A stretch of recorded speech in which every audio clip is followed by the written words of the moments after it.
I There we think go. we all have to turn that on. Do that mute. again. I'm Andre Gianandrea, member of the Appeal Board and Vice Chair as well. Good afternoon, everyone. I'm so sorry for my tardiness. My name is Darlene Jen, member of SDAB. Thank you, panel. The clerk for this hearing is Alyssa Ragersberg. And today's proceedings are to hear appeals on file number PL 2023-0120, which is a development permit for an air conditioning unit within a side yard setback, as well as file number PL 2022-0286, which is a development permit for a proposed duplex with 2 accessory units. We're going to begin today with PL 2023-0120, which is the air conditioning unit application. Madam Clerk, are there any additions, deletions, or changes to the agenda as provided? There are none. Thank you. I move the board to adopt the agenda as circulated. All in favor? Motion carried unanimously. Madam Clerk and panel members, are there any additions, deletions, or changes to the minutes of appeal hearing PL 2022-0268, which was heard on May 18th, 2023, as provided in the agenda? None for me. There are none. I moved that the board approve the minutes of the appeal hearing heard on May 18th, 2023, as provided. All in favor? Motion is passed unanimously. Before introducing the appeal, or before having the development officer introduce the appeal, I'll now ask each member of the town administration to identify themselves for the record.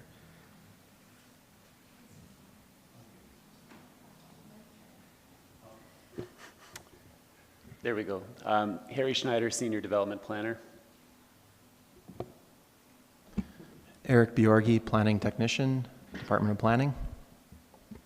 Caitlin Miller, Manager of Protective Services. Jolene Noel, SDAB Clerk, but not for this hearing. Thank you. I'll now ask the development officer responsible for this application to step forward and briefly introduce the application with the file number, as well as what's before us today.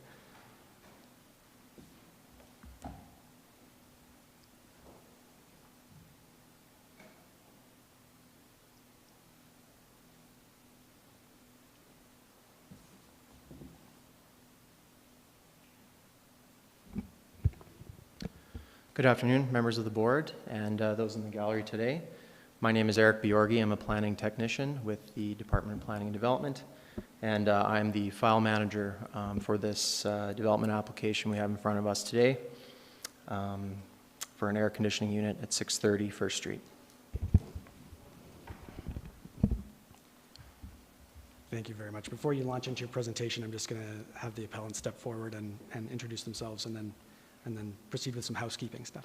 Oh, my apologies. I'm jumping the gun here.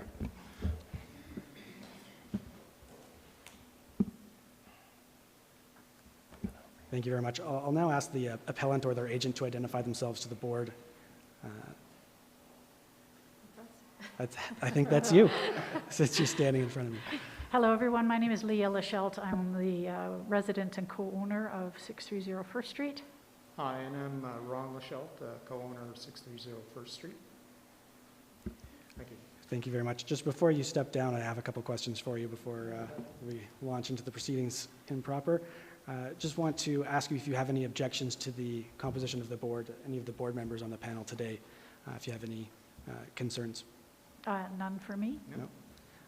And want to confirm that you've received a copy of the agenda as distributed by the clerk? Yes. Yes, we did. I will note that we were not provided notice of today's hearing until Tuesday of this week. Okay. So not sure there was a glitch somewhere, but that really shortened our time for preparation. Just going to note that down. Thank you for bringing that to our attention. Do you have any objections otherwise to the agenda as it was distributed? None. No? Am I speaking loud enough? Can you hear me? Yes. Okay, good. Can you hear me? Yes, yeah. Yes, I'm the one covered up, so. and you're free. All right, you can have a seat, and I'll just run through the process that this hearing will follow. First, town administration will make their presentation. Then, as the appellant, you'll have your opportunity to speak. Then we'll hear from other people speaking in favor of the appeal. Anyone speaking in opposition to the appeal. And finally, we'll hear from people neither speaking in favor nor opposition. At any time, any member of the board may ask clarification questions to anyone speaking before us. At that time, we may ask for a short recess so that we can determine if we have any further questions. Finally, administration will be offered an opportunity to make any corrections or clarifications to their presentation or to respond to anything that they've heard, followed by a rebuttal closing remarks from yourselves, the appellant. We'll then close this portion of the hearing and move on to the next hearing for this afternoon. The purpose of this hearing is for the appellant and other affected parties to provide the board with information relevant to the appeal. The board must base its decision on planning merits. As outlined a moment ago, all affected parties who are here will have an opportunity to make a presentation and to be heard. We ask that all comments are directed to the board, and that we also ask that they follow decorum and be succinct. We do have 2 hearings to get to this afternoon, so we ask that if someone has already made a point and you agree with it, step forward, indicate that you agree with that position, and leave it there. If any person presenting is referring to a written document, a map, a photograph, a report, or an email, please leave a copy with the clerk. We'll need that to be distributed so everybody has an opportunity to see it. We also ask that anyone who speaks to the board today leave their name with the clerk. There's a sign-in sheet there so that your name is recorded for the record. I just need a nod for this one since you're not at the mic. Do you agree with this, or do you accept that these are how this is going to proceed? Do you have any concerns? Perfect. I'll now ask the development officer to make their presentation with respect to this appeal.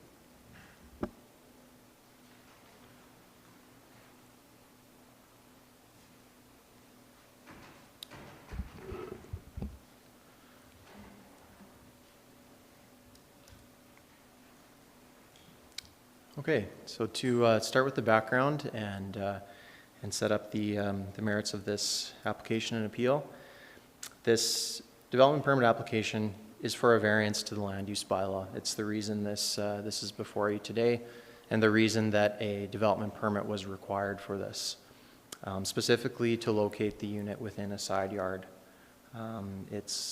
Permits are not typically required for AC units.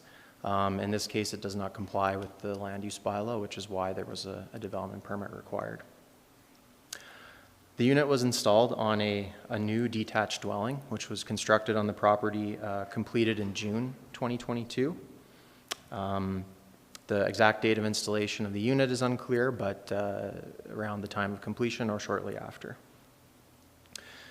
The town became aware of several neighborhood objections to the application for the variance once it was filed. Specifically, the concerns that were raised were regarding noise and vibration, which were being produced by this unit. So noise and vibration are not what is regulated by the land use bylaw. The land use bylaw regulates the location of the air conditioning unit. That is the variance that is the subject of the development permit. The noise issue, it falls under the community standards bylaw. That is how the town regulates noise and issues of noise within the town. So that is a separate bylaw from the land use bylaw, and not part of our considerations for this development permit and variance. And I'll just note we do have my colleague, the manager of protective services, Caitlin Miller, and she is here to speak on any questions related to the community standards bylaw as her department administers that. So after the planning department received this application for a variance, it was refused due to the fact that a development officer, such as myself, has limited authority under the land use bylaw to consider variances to building setbacks, which are greater than 10%. In this case, the variance amounts to a 40% variance, and I'll get into the actual measurements later, but beyond the 10%, so it was refused on that basis.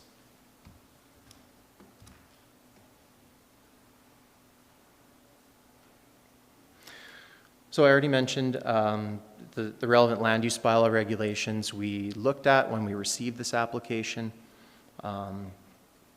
First of all, it's, as I stated before, we don't normally require permits for AC units. It's the fact that it's in the side yard which is triggering the development permit in this case. The property is in an R1 district. The standard minimum building setback is 1.5 meters. That is what the bylaw requires an AC unit to be at, is no further into the setback than 1.5 meters. There are certain portions of a building which are permitted to be within those building setbacks. These are what we call projections under the bylaw. These include eaves, cantilevers, other architectural features like that. Air conditioning units are listed in this table, but listed as having no permitted projection into a side yard in this case. So the bylaw is specifically prohibiting its location in this case. And as I mentioned before, the section 1.14 limits the development officer's authority to consider or approve variances, which was the reason for refusal in this case.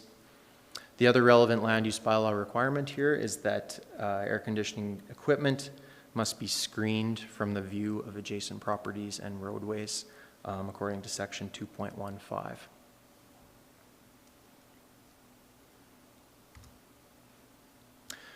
So that's kind of the regulatory background for the application. Looking at the site itself, you can see on the map here it's highlighted in blue, just an overhead view for context.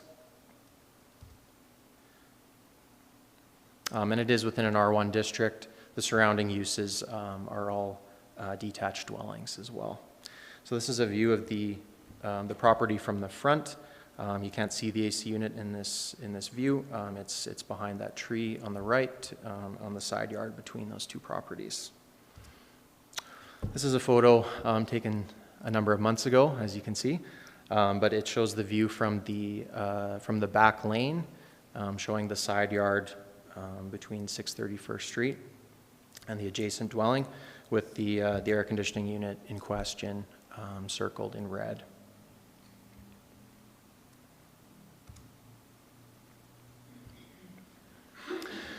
So looking at how this application conforms or doesn't conform to the land use bylaw, if you see my pointer here, this is a site plan of the property.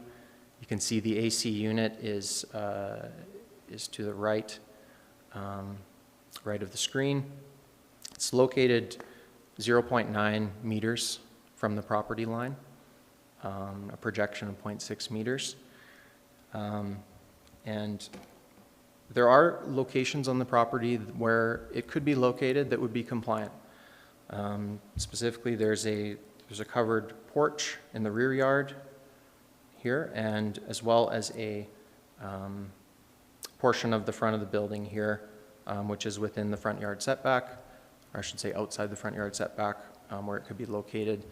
The materials submitted for the appeal indicate there was upper level deck locations being considered as well.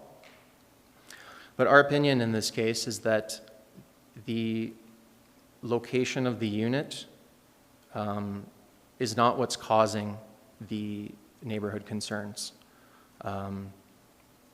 You can imagine a scenario where there was a recess in the building, which would allow this air conditioning unit to be located in the same location, just 2 feet in from its current spot. It would be compliant. The land use bylaw doesn't regulate the orientation of the unit. It doesn't say where it can face. It's strictly where it is located. And our opinion is the location, the variance being applied for, which is asking for 2 feet into the side yard setback, is not increasing the concern for noise in this case. To say that another way, the noise experienced by adjacent properties, we don't believe there's evidence to show would be impacted by its location 2 feet within the property. So for that reason, we don't believe that requiring this unit to be moved would address the fundamental concerns of this appeal. Alternatively, the noise and vibration, we believe, should be treated as a separate issue, handled through the community standards bylaw. And the screening we feel is sufficient in this case.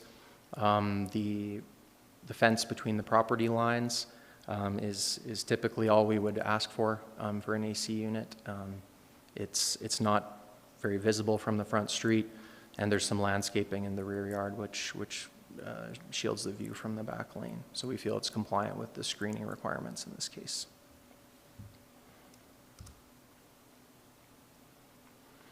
That is all I have for my presentation. Of course, the options for the SDAB are to approve according to the suggested conditions in the staff report, to substitute any conditions, refuse the application, or postpone pending further information. So with that, I will leave it to any questions you may have for me. Thank you very much. Panel, any questions? None from me, thanks. I have a few questions, but before I get into them, would you mind putting up the conditions from Schedule A, if you don't mind? I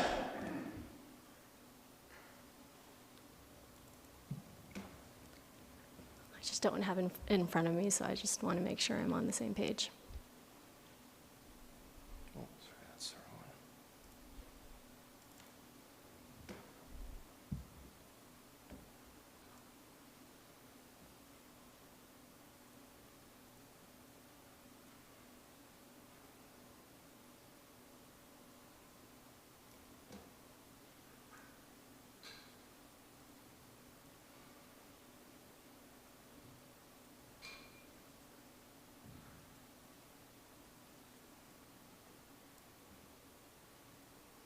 Oh, there we go. Thank you.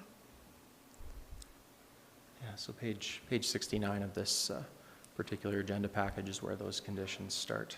Okay, perfect. Thank you so much. I do have a few questions for you. The first question that I have is, to be clear, what I heard from your planning presentation is that noise and vibration is not a valid planning consideration. Is that correct? We don't believe that the location is impacting the noise in this case. There are parts of the land use bylaw which talk about noise. Actually, screening is one of those sections. However, that is a very general section of the bylaw which can apply to a range of scenarios, large industrial uses, those kinds of things. So typically the screening that we would see on an air conditioning unit, as I mentioned, would just be fencing and landscaping, which has a very limited impact on noise. So noise is a planning consideration, I would say. However, in this case, we don't have the regulations in the land use bylaw to address the noise from air conditioning units, and would default to the community standards bylaw to address that issue. Right, okay. I also have a question with respect to something that I had read in the package, and I just wanted to confirm with you the timeline of, and if you can provide facts on what had happened with the bylaw. So based on reading the report, it sounded like the bylaw had changed at one point in time where air conditioning location was not regulated, and then more recently it had changed to be regulated where it cannot have any projection. Is that correct? And if it is, can you walk us through the timeline of when this building was approved and when the bylaw changed? So are you referring to the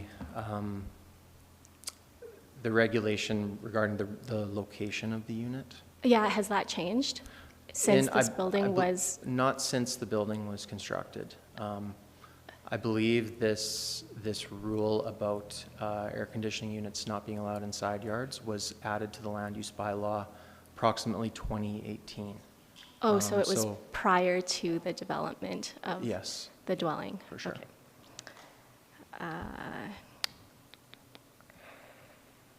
I do have another question. Sorry, give me 2 seconds here. So currently, the bylaw does, like based on the new regulation, the bylaw does not allow projection specifically for air conditioning units, and I just wanted to know, you know, there must have been a reason why it specifically targeted the air conditioning, and was curious to know why planning would, the reason that planning would support this variance based on, you know, the council direction of the specificness of air conditioning units. Right. So the reason that we support this application, you know, when we work with applicants who are constructing new dwellings, we have made a point to ensure that the location of air conditioning units is built into their designs for new dwellings.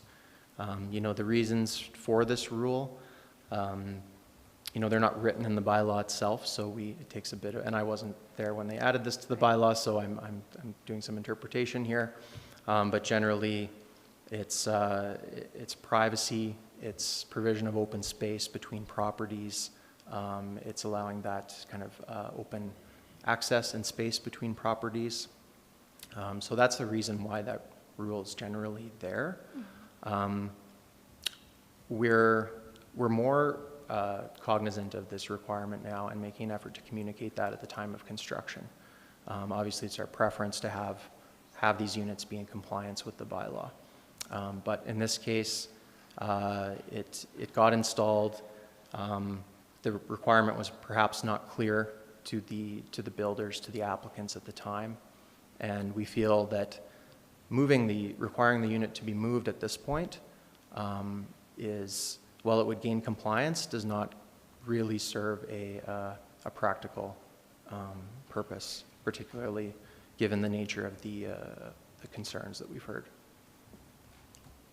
Thank you. I appreciate that. I just have one last question or just confirmation of what I read in the report, which was that there have been some changes on the administrative side to make sure that this wasn't missed in future applications. So it did trigger something that, you know, there was some kind of misalignment between applicants and how processes were previously. So I would say that's a evolution over the last year or so. Okay. We had an appeal last year on an air conditioning unit. It started to come up more often, where it wasn't really an issue that was on the radar of, you know, ourselves as administration or even the community at large. But given the wildfires, the increased heat we've seen, it's come up more and more as a concern because they're being used more, I suppose. They're being installed on a more frequent basis. Because it's been coming up as an issue more, we've been making more of an effort to make applicants and builders aware of this. Yeah. Thank you. That's everything for me. Point of order, Mr. Chairman. Acknowledged. Just in reviewing my copy of the land use bylaw, with respect to air conditioning, there's no corresponding amending bylaw number. My understanding before I arrived at the town is that council were contemplating amendments to the bylaw, but they chose not to pass them. So the regulations that are in front of the board today are those that were passed with the original bylaw. Thank you. Thank you. I do have one question. I'm just going to see if I can find the quote in my notes so that we're on the same page. Apologies for the delay here.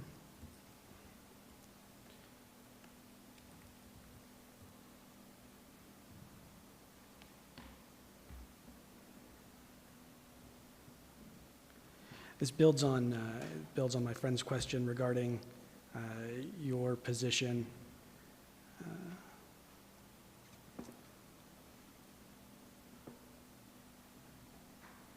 From your package, you discuss emergency access, privacy, and fire separation as the three primary concerns under the land use bylaw for the positioning of air conditioning units in side yards. Is it your position that this air conditioning unit doesn't impede any of those three, or doesn't impact any of those three primary considerations? That is our position, correct. Okay, thank you. I have no further questions. Does anything arise out of that? You answered mine, so thank you. Excellent. Any further questions? No. Thank you very much for your presentation. We'll now ask the appellant to make their presentation. Thanks.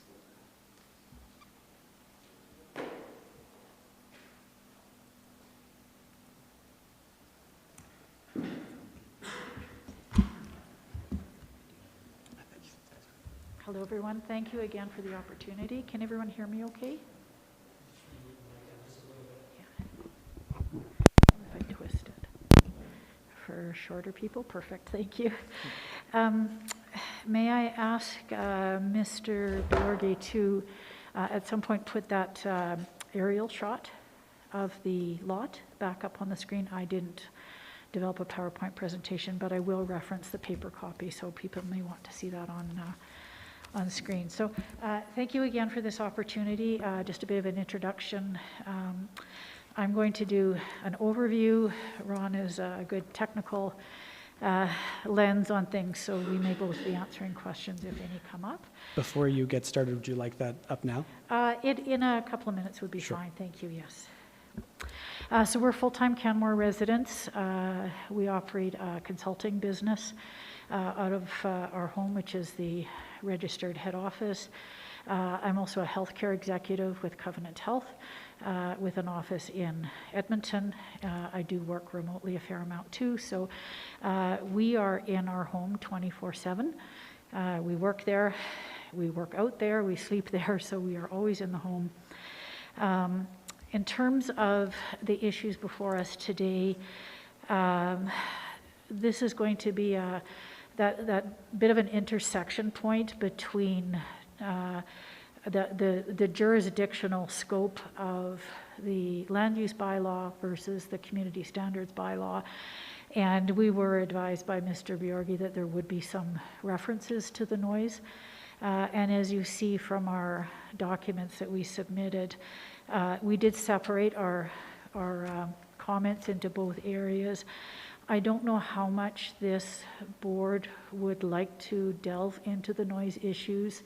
I will probably touch on some of them briefly, but if you want to stick strictly to the land use considerations, I'll speak to that first, and then just let me know if we're straying too much into the community standard scope, because location is connected, but not governed. So just that preface to wave arms if we're wading into areas we shouldn't be. So our submission focuses on two central issues. One is whether the physical location of the unit and that encroachment distance is a factor that is connected with the decibel noise that is coming out of the unit, and whether a 0.6 meter difference would address that. And then the second one is, of course, numerous thoughts on the noise bylaw considerations that are related to this. So maybe, Mr. Bjorge, if you can just show that slide as well of the aerial view. We're going to have the clerk do it. I'm not sure if you can, but if not, this is on page 79 of the document package. So it's a bit of a way through. So our building designer noted that if you take a look at the depth of the lots on both sides of the alley, you'll see that the entire width of the alley was taken from the properties. Yeah, that was actually it there. One up. It's in there twice, actually, so either of those, yeah, that one.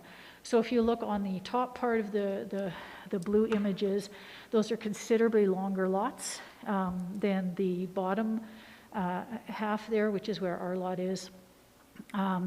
It's about an 11-meter difference in lot length, and that's because of the way, I guess, when it was subdivided, the lane room, the space for the lane alley was taken entirely from our side of the street. And so our designer and builder noted that this represents a 40% reduction in the building envelope depth, which became a factor as we were trying to find space for all the things in the home that we wanted. There is no adjustment within the setbacks to account for that. So that was, there's a letter to that effect in our package. As Mr. Bioggi referenced, the placement of the unit does not impede the things that the setback is supposed to do, which is access, emergency access, fire mitigation, and also aesthetics or privacy, and that the screening has been maintained. And we have looked, as you noted, at other locations within the property. We have, through some calculations that Ron can speak to, he's calculated that moving the unit in by 0.6 meters would amount to about a 1 to 2 drop in the decibel sound of the unit. So it wouldn't materially change the noise level. And it's also worth noting that in the town's omnibus bylaw submissions or recommendations last year, there was a provision in there to reduce the side yard setbacks to 0.5 meter. It was not accepted. I don't know the basis for that, but that has been contemplated in the past. And also some questions from our builder about other structures that are permitted to encroach into that side yard, window wells, cantilevers, stairwells, etc. So those are items that have also been noted. So in designing and building this house, we did rely exclusively on the advice of our builder and our architect or designer. They've both been working in Canmore for between 15 and 20 years. They revealed to us that air conditioning units were not required to be shown on the drawings when we submitted our development permit. And that was because in their opinion, the placement of an air conditioner, whether it's spec'd at the time of construction or done aftermarket, it tends to get fairly routinely approved. It's not, and so they're not, their opinion was that these are not being reviewed at the time of development permit. And I understand from the planning department that in 2022, which was at the time our home was completed, there was an effort to start being more consistent in requiring air conditioning units to be drawn right on the development permit documents. So if I may, I would like to speak briefly to the noise issue, if that is relevant. First of all, it's important to maybe have the record show that you see we're masked. We both have medical conditions that are a factor in us needing mechanical air conditioning. We often cannot have windows open, so that is simply a basis for the. I'm just gonna stop you there for a second. If we could keep the conversations down, having a hard time hearing. Thanks. So the unit, I know there was a question about when it was installed. It wasn't operating fully until late July. The unit was back ordered, so it wasn't operational when we first moved in. We did receive neighbor concerns fairly soon afterwards. the immediate neighbor. And we did actually speak to our builder the day we received that complaint from the neighbor. They asked for 4 options to be considered. The first was their preferred, which was to tunnel under the exposed aggregate driveway and relocate the unit fairly close to our back door. That wasn't feasible for a number of reasons. Second was to turn off the air conditioning at night, which might have been feasible, except that with some other conditions, we're often not able to have windows open at night. The third was to cover the unit or build a structure around it for noise attenuation purposes. So this is where we focused our efforts. And fourth was to consider replacing the unit with either a quieter device or a smaller device. So our first priority in seeking a resolution was to get an objective measure of the actual noise and vibration of the unit.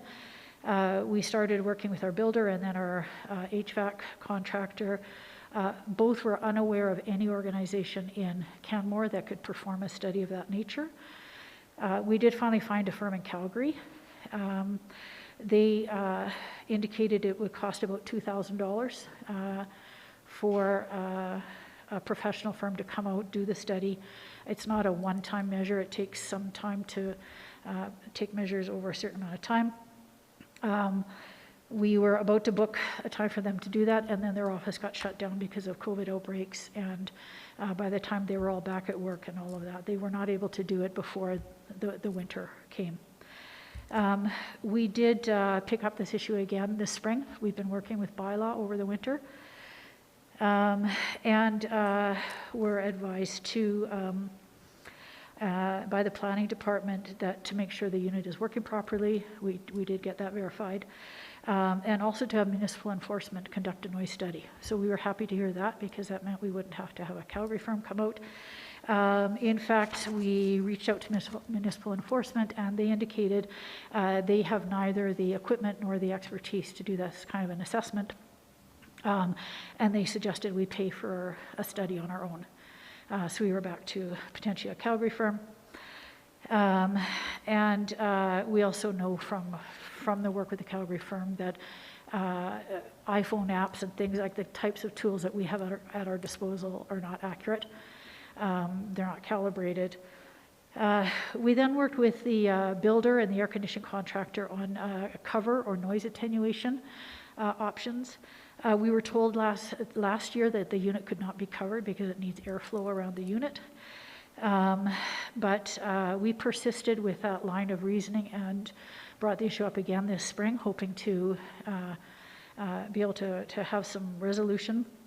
The HVAC contractor said there is apparently a blanket available. They have never installed one in Canmore, so they could not tell us whether it's an effective option or not. And last summer, our unit actually only ran for 3.5 weeks before it was shut off for the summer. So it was a fairly time-limited period. And it was also while we were moving and unpacking and all that kind of stuff. So as we move into the noise bylaw, we're actually falling between 2 bylaws.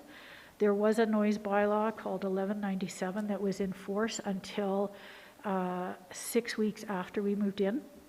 That bylaw specifically stated that air conditioning units are exempt from the noise bylaw.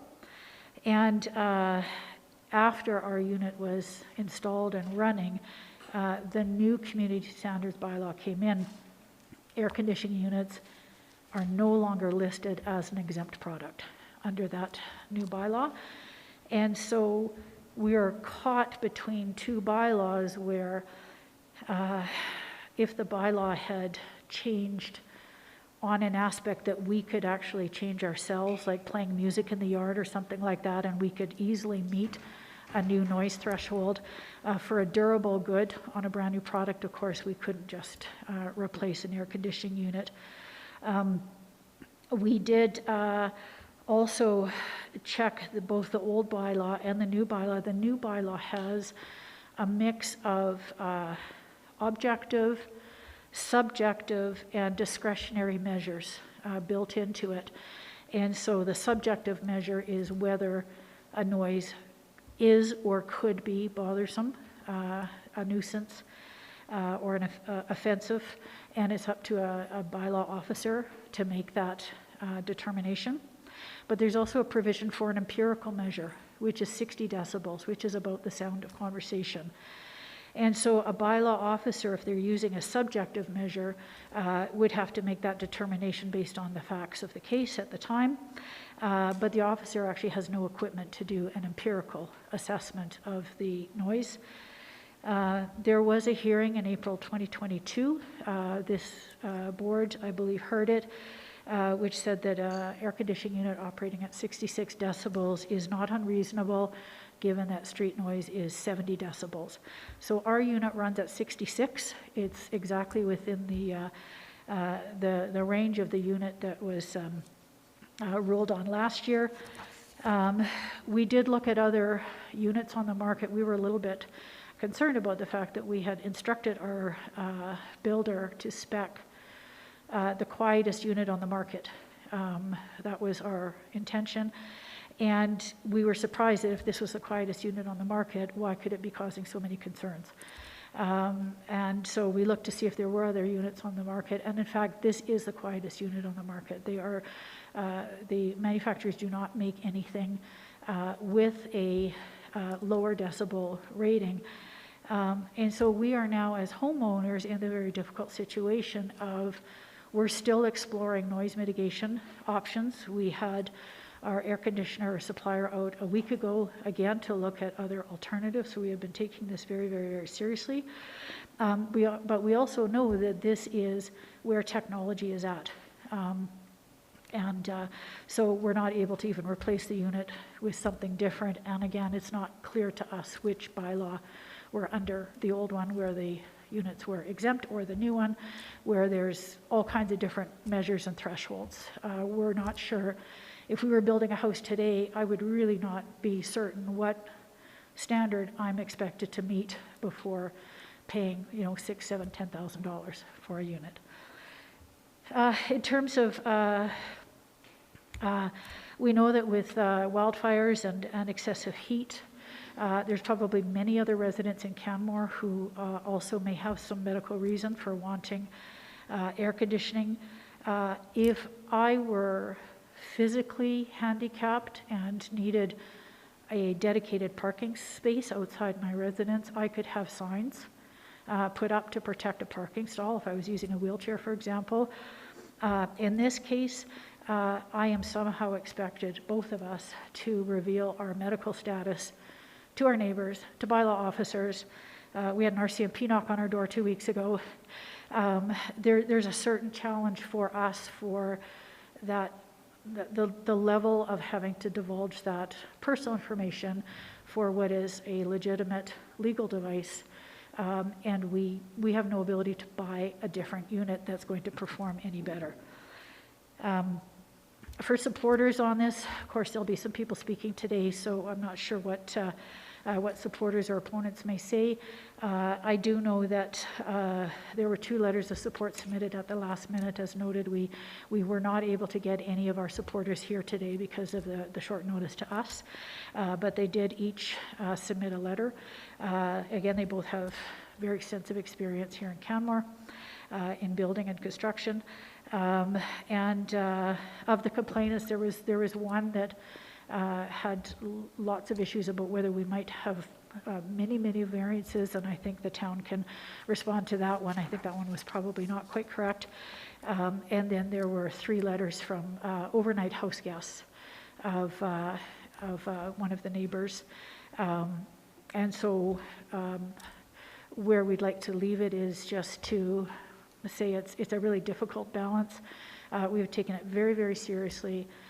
We have gone to as much effort as we have been able to. There's not easy or straightforward solutions from a technical standpoint. And so we're looking for guidance in some ways to help resolve this. Of course, neighbors were wanting a fairly rapid resolution, and we simply didn't have any tools at our disposal.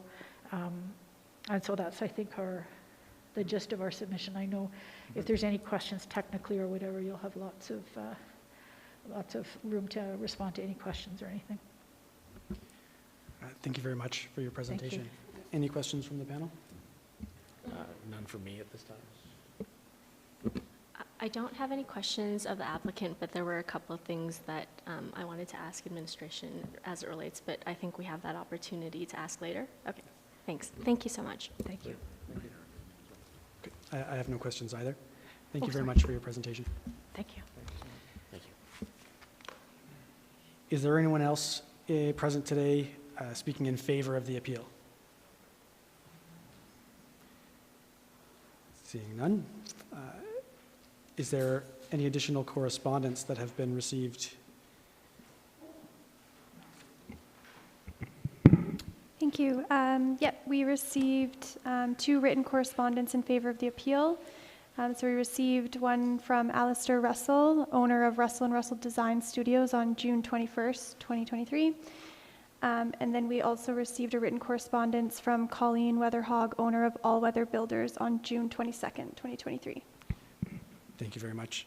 If we could have those distributed, that would be fantastic, or available for anyone who would like to take a look at them.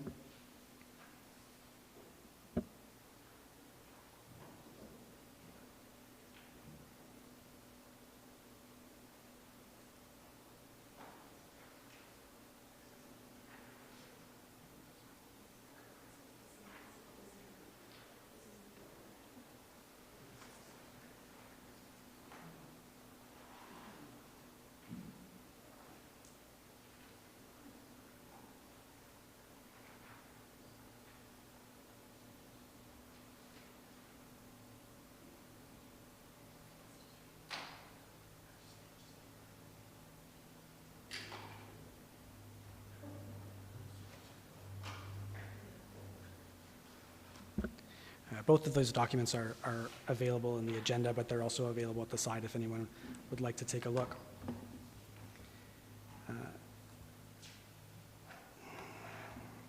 I'll now ask anyone who is wishing to speak in opposition to the appeal to come forward.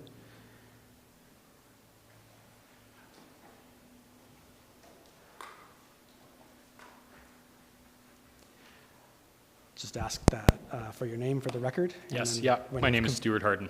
Thank you. And when you've completed your presentation, just to sign in on the sheet there to Yeah, definitely. make sure that we're all on the same page. Okay, go ahead, please.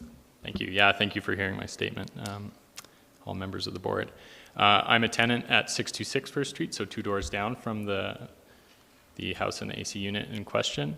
I think a lot of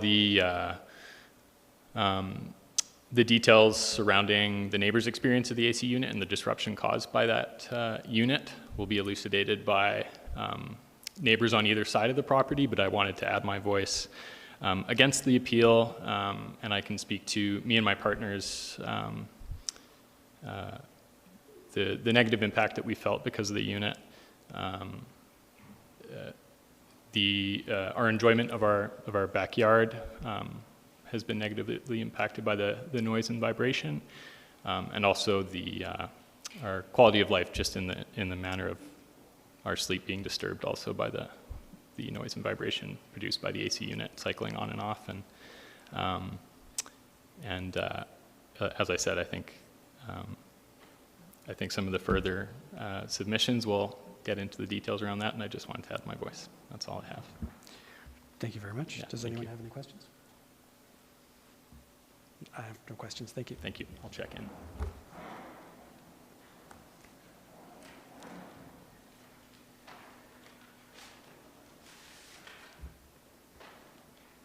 I'll ask who. Please come forward, yes. What's the procedure then with just I've got several pages, do I hand it to you? Or Provide it to the clerk, and if copies need to be made, we'll receive those. it would be great if you had one in front of you, because it's easier to follow. There's a couple of things that I don't have. Certainly. Can we get that fairly quickly, or they have copies there? Excellent. Make sure the appellant gets one of these as well. Thanks. Thank you.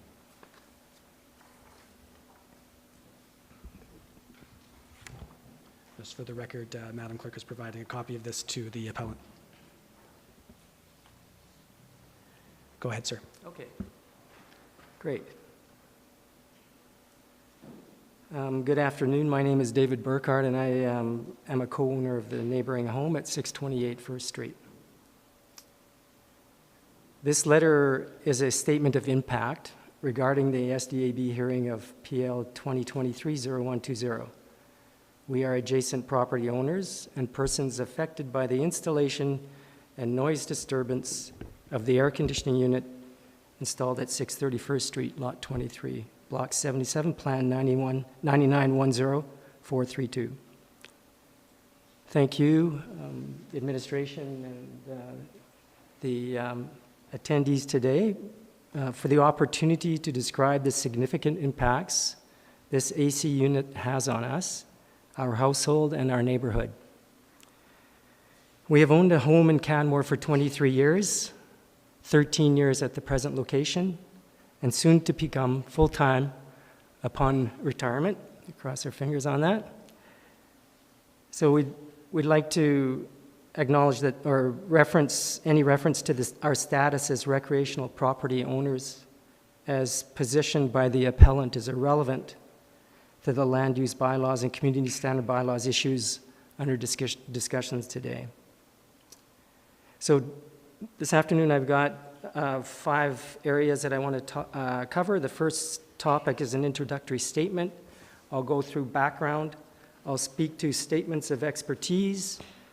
I will then go to objections to granting a variance and then conclusions.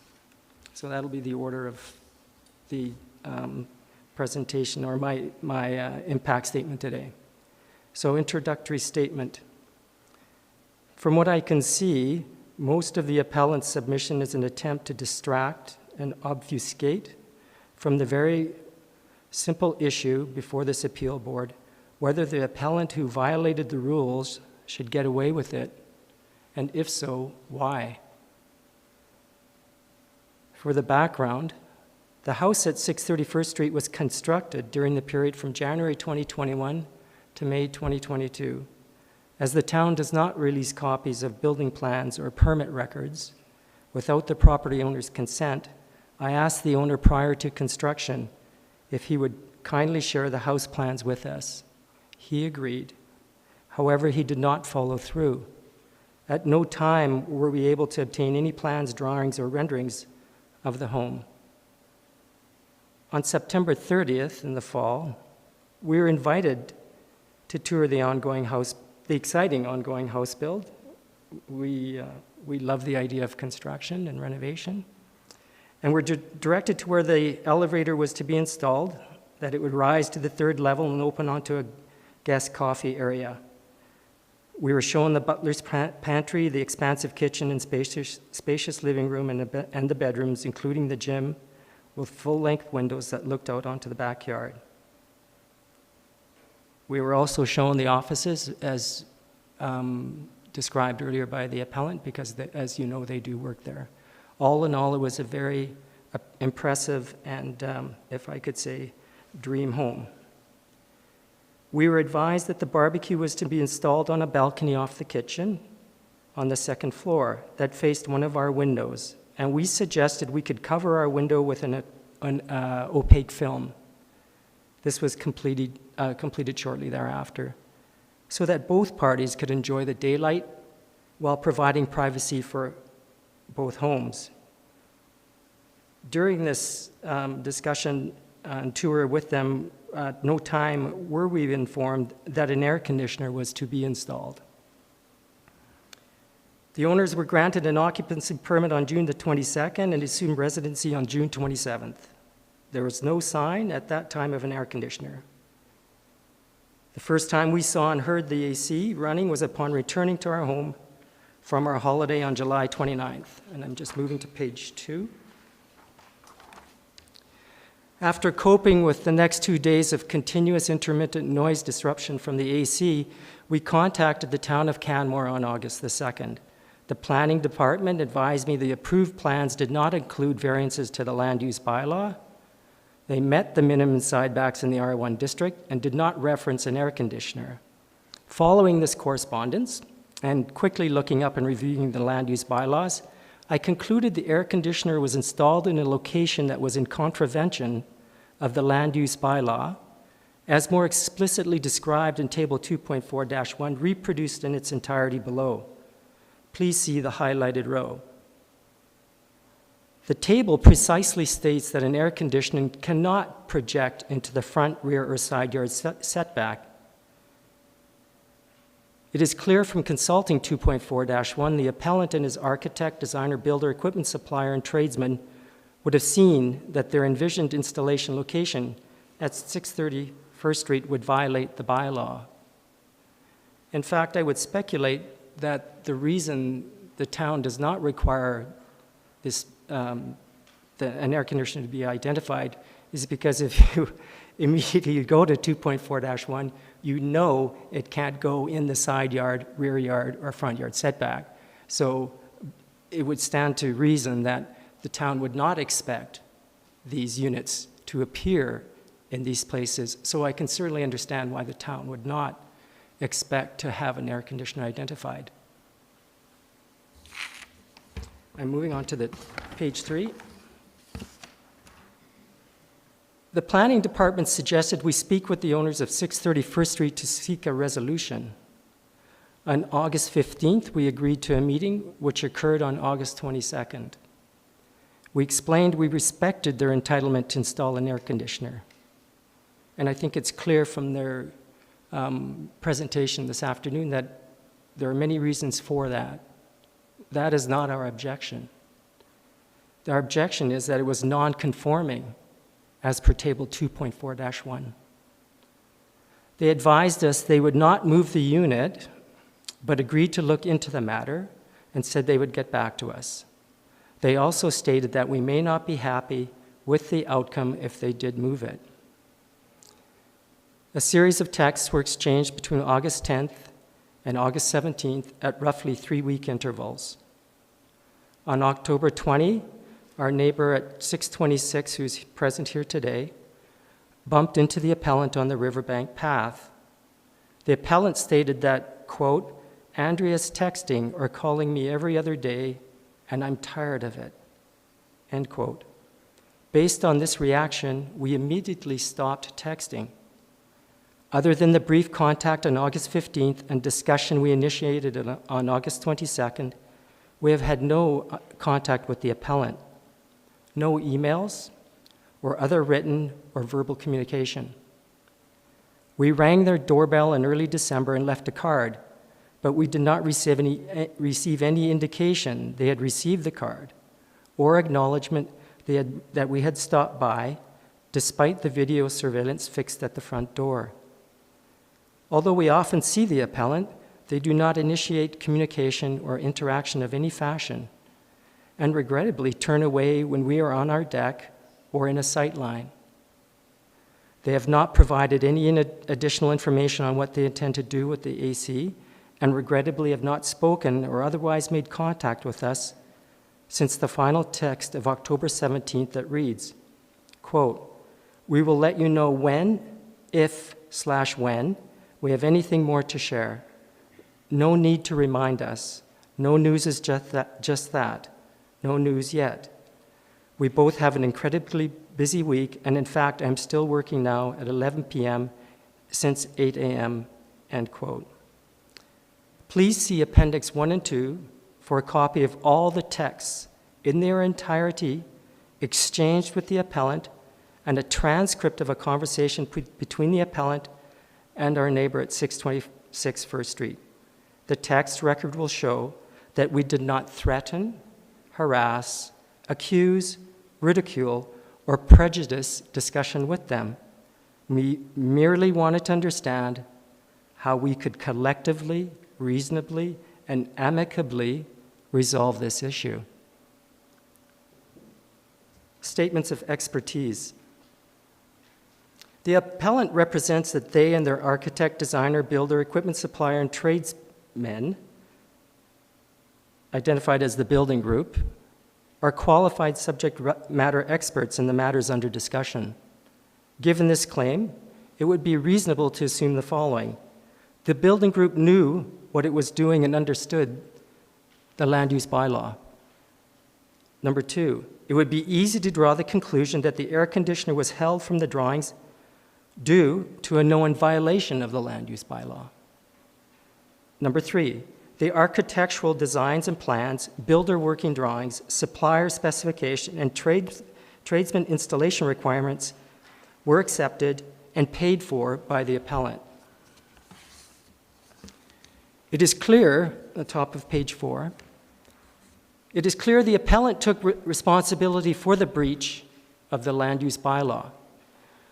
We respectfully request the town of Canmore take responsibility for enforcing the bylaw and deny the variance. Objections to granting a variance. We respectfully request that the Subdivision and Development Appeals Board deny a variance for the following reasons.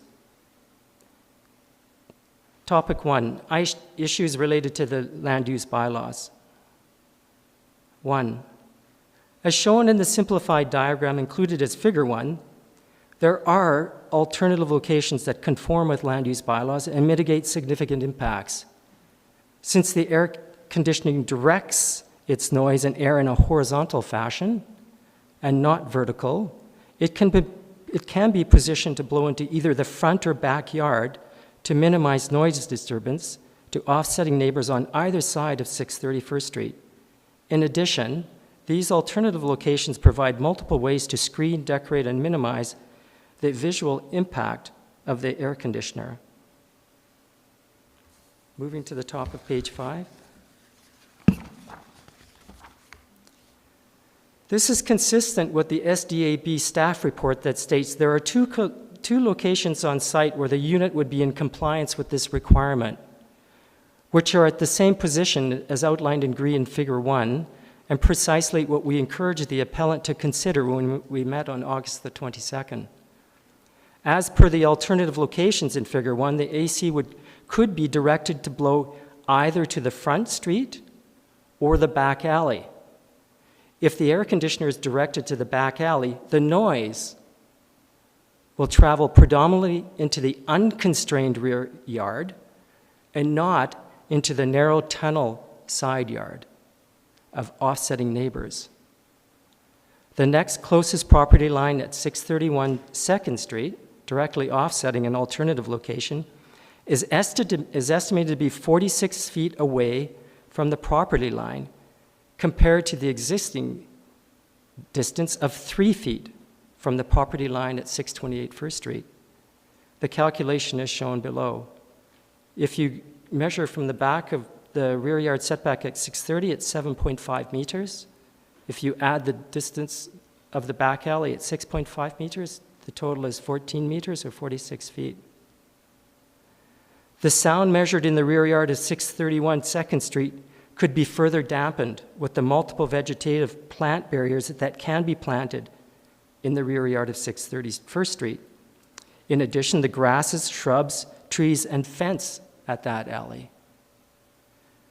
If the appellant was to perhaps sell his air conditioner in the used equipment marketplace and purchase an air conditioner with a vertical blower, then the noise and vibration impact could be further reduced.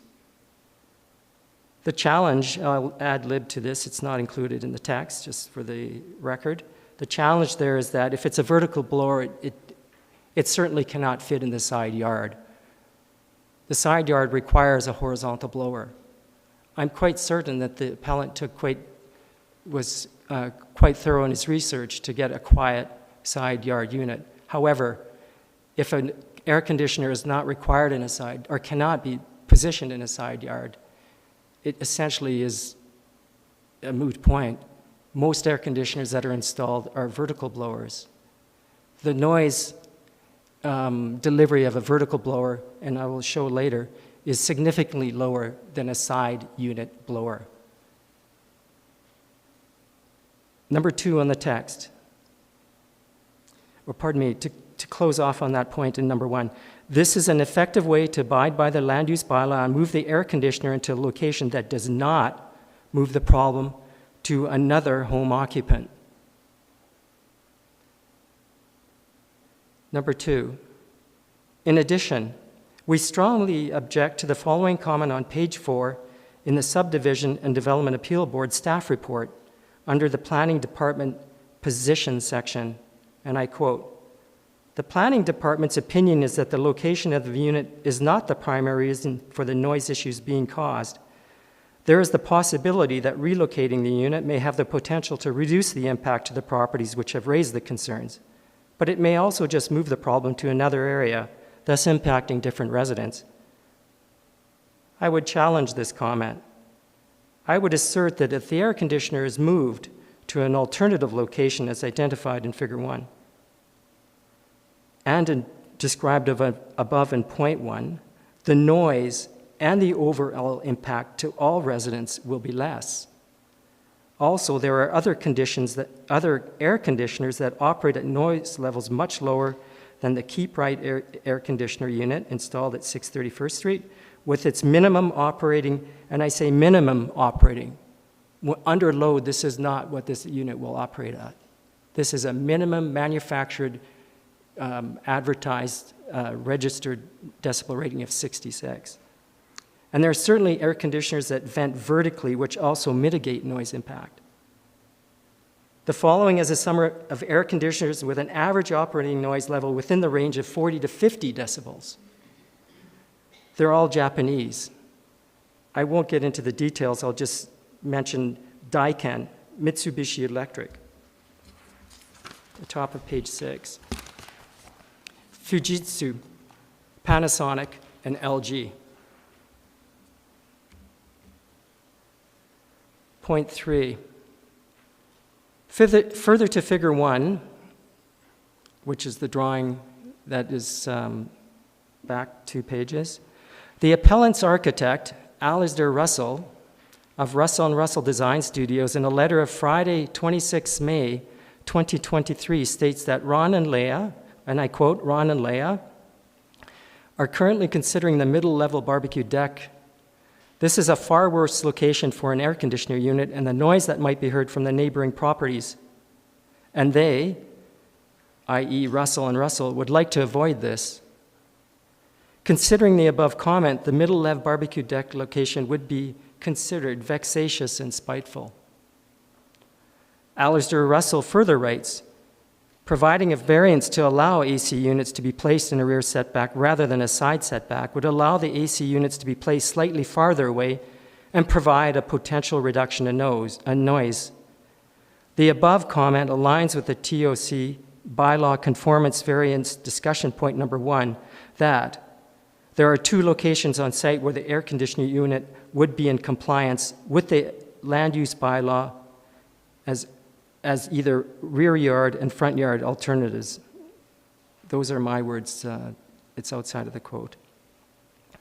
This directly supports our view in point number 1, and the variance should be denied. Rear or front yard alternatives should be prioritized as a means to reduce the noise. Point number 4. The appellant chose the Keep Right AC to fit in a tight space and minimize projection into the side yard. The manufacturer recommends this AC for multifamily housing developments. Typical R1 residential applications blow vertically to maximize noise dispersion and minimize noise impact rather than blowing horizontally like the Keep Right. In addition, R1 air conditioners generally sit on concrete blocks on a gravel pad to disperse vibration. The Keep Right, as installed at 630, meets neither of these R1 characteristics and as a result amplifies the noise and vibration impact. Point number 5. It is our view that cost is not a justified argument against relocating the air conditioner. It is not our intention to opine on the cost. However, the construction of 631st Street suggests the appellant would have the resources to comply with the TOC land use bylaw. Point number 6. Discussions with HVAC supplier and installer Breck Chapman of Hunter's Heating Furnace in Calgary indicates he installs this particular air conditioner, that is the Keeprite NH4A4, up to 50 to 60 feet away from the mechanical room with no impact on performance. The lot at 631st Street is 100 feet deep, and the current mechanical room is estimated to be approximately 35 feet from the front yard property line, which leaves 65 feet to the rear property line and 40 feet to the back of the house. With up to 50 to 60 feet of flexibility to move the air conditioner, there is no practical, physical, or mechanical limitation to where the unit can be moved. And I would just add to that, this morning I actually walked it out, and I think it's not 35 feet from the front yard. I think it's more like 50 feet from the front yard. So it would even provide further flexibility in terms of the ability to relocate the unit. Moving to page 7, this comment refers to the 2 photographs that are included on page 7. I apologize to the audience that or administration that you're unable to see this, but I will proceed. The yellow arrow in the photo below is pointing to a conduit that traverses the garage driveway slab, which will accommodate utilities. The appellant can feed the electric cable and Freon hose into the conduit to traverse the slab and install the air conditioner in an alternative location. The red arrow points to the general location of the mechanical room. The green arrow points to the detail of the electrical cable and Freon hose to give the reader an idea of the size and scale of the utility required to be moved. This is one option in moving the air conditioner. Another option would be to run the electrical cable and Freon hose from the mechanical room and traverse inside the garage to an exterior point that would allow the air conditioner to be moved into the alternative location. Both of these relocation options appear to be reasonable and achievable solutions. I would also add that the submission refers to this conduit as a tunnel, so that when you're reading the submission, I believe that comment refers to the configuration that is pointed to the yellow arrow as a tunnel. So if we use that term tunnel, I guess, because that's what was provided in the submission, there are other tunnels available in the front yard that would traverse the sidewalks and allow a similar access to the alternative location. And in addition, if the tunnel is not of a mechanical or technical specification, it could be used as a pilot, and there are other forms of making the tunnel, or that increasing the diameter of the conduit, if you will, or it's expanding the tunnel, to use the term as described by the appellant. Advancing to page 8, top of page 8. Issues related to the community standards bylaws. Number 1, Russell and Russell's letter of Friday, 26 May 2023 states that, quote, the Lachelts have placed their AC unit within the side yard setbacks and were informed that this was acceptable unless there were noise complaints from neighbors, end quote. This letter is available in the packages submitted to and referenced earlier in this presentation. Once again, the appellant accepted responsibility despite being informed that this may cause significant impact to neighbors. He continued to plan to put this air conditioner in the side yard setback. The appellant's breach of the LUB has caused significant noise impact to neighbors. Given these circumstances, we strongly request the variance be denied and that the SDAB not reward this behavior. Point 2. The air conditioner is mounted at the rear of the garage and points directly into our backyard. The intermittent and direct noise detrimentally limits the use and enjoyment of our backyard. Moreover, the fence at the property line exacerbates the reverberation and redirects the noise into the side yard between the houses. The noise is loud, disruptive, and materially interferes with our use and enjoyment by day and our sleep by night. Point number 3. When the air conditioner is running, we have to close all our windows on the side that faces the appellant's home, as well as any windows in the back of our house to reduce the noise indoors. Even with the triple pane windows closed, we hear a low rumble and can feel a slight vibration throughout our house. That is particularly disruptive in the ground floor bedroom facing the side yard and the upper level master bedroom window on the backyard, because they are sleeping areas. As a result, closing all of our windows to reduce this noise negatively impacts our ability to cool and ventilate our home. We do not have air conditioning. The following noise levels of the air conditioner have been recorded with an iPhone sound level meter for indicative purposes only.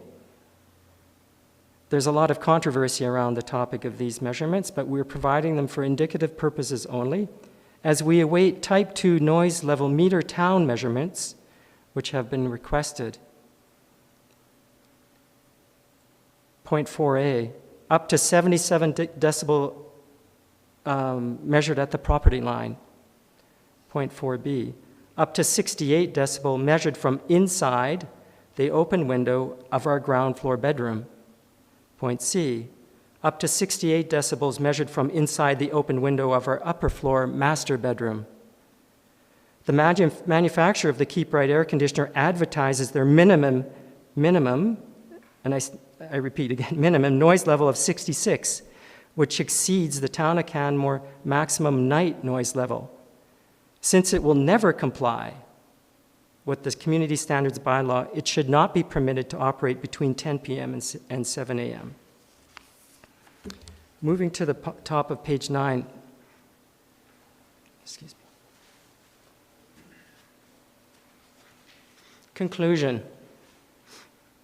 Bylaws protect and preserve our right to lawfully and peacefully enjoy our property without interference or disturbance from others. We have described and demonstrated the following significant impacts on us, our household, and our neighborhood. Land use bylaw conclusions. Number 1, the current position of the air conditioner does not comply with the land use bylaw. The reason we are here today is because the appellant chose to ignore the land use bylaw and law-abiding character of the community by completely disregarding the land use bylaw and the community that supports, relies upon, and abides by them. Number 2, there are alternative locations for the air conditioner that are reasonable, achievable, and that comply with the land use bylaw while mitigating noise impacts. In addition, they provide multiple ways to screen, decorate, shroud, and minimize the visual impact of the unit according to the requirements of the appellant. Conclusions, Community Standards Bylaw. Number 1, the air conditioner noise and vibration impact causes significant sleep disruption and disturbance. Point 2, noise impact exceeds Community Standard Bylaw maximum of 60 decibels at night. Point 3, loss of quiet enjoyment day and night. Point 4, force to close windows essential to airflow and natural cooling and enjoyment of our home. Point 5, we see this as potentially damaging to the value of neighboring properties. We therefore respectfully request the Subdivision and Development Appeals Board to, number 1, deny a variance to the side yard setback. Number 2, deny installation of the air conditioning unit on the second level barbecue deck, since that location would still fail the community standards bylaws and reflect vexatious and spiteful intent. Thank you very much for your consideration. Thank you very much for your presentation. Board, any questions? None at this time from me. None at this time, thank you. Thank you. Thank you very much.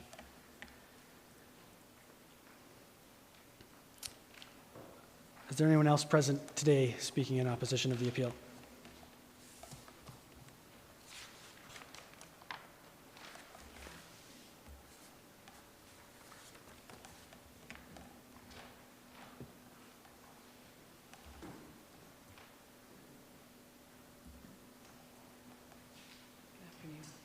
Hello.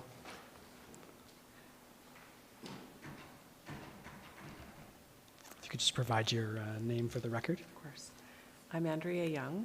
I'm co-owner of 628 First Street, so I'm adjacent neighbor. Thank you. Go ahead. Would it be possible to distribute, please? Sorry, could you repeat your address again, please? 628 First Street.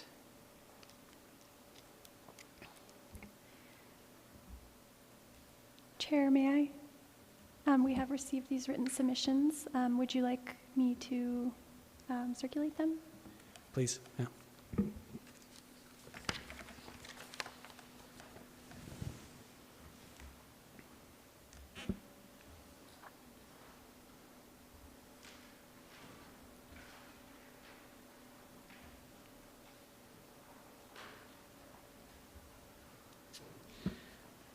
Just for the record, Madam Clerk's providing a copy to the appellant.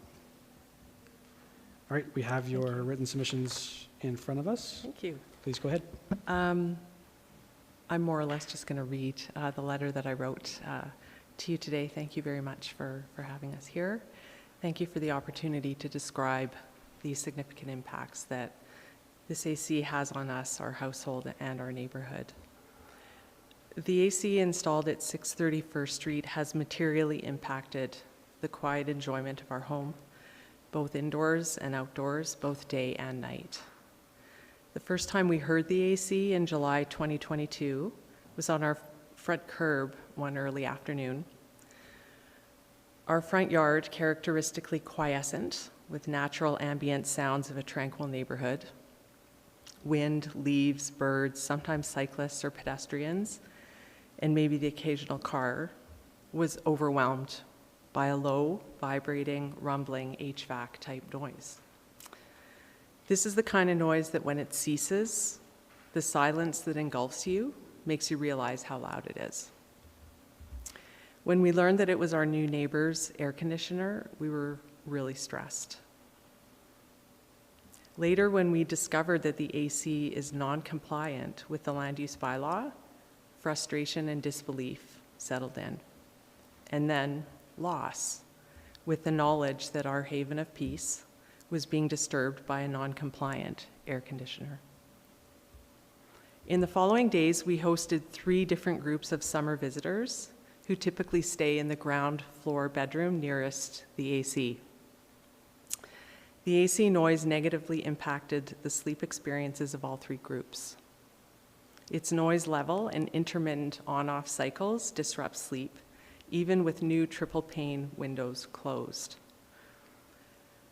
The iPhone sound level meter reads 68 dBA at this bedroom window when open, and we've noted already that it's not a Type 2 sound level meter as prescribed, but it's for indicative purposes, and we are awaiting sound measurements by town authorities who are aware of this problem. But for reference, Canmore's nighttime community standards bylaw noise threshold after 10 p.m. is 60 dBA at the property line. Our backyard is directly adjacent to the AC unit, which at the property line measures up to 77 dBA. This detrimentally impacts our use and enjoyment of the backyard. Moreover, the fence which separates the 2 dwellings redirects and exacerbates the sound due to reverberation, amplification, and echo between the buildings. The position of the AC projects noise directly upon our home, making it audible from every room in the dwelling. I would ask the chair or anyone present to ask yourself what impact this would have on you and your household from May to October.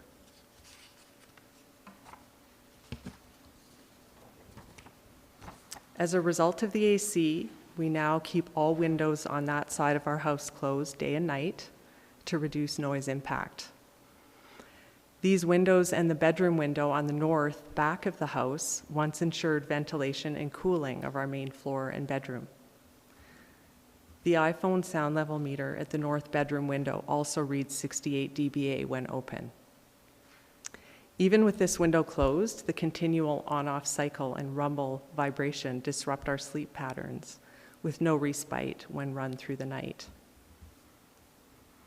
I'll skip over the manufacturer minimum noise level of 68 dBA. It's been said already. Even from our front deck, despite being on the opposite end of the lot from the AC, the noise levels measure up to 65 dBA and resonate across the front outdoor living space. This is of significant impact every time the unit comes on. Prior to engaging in this public process, we approached our new neighbors in person.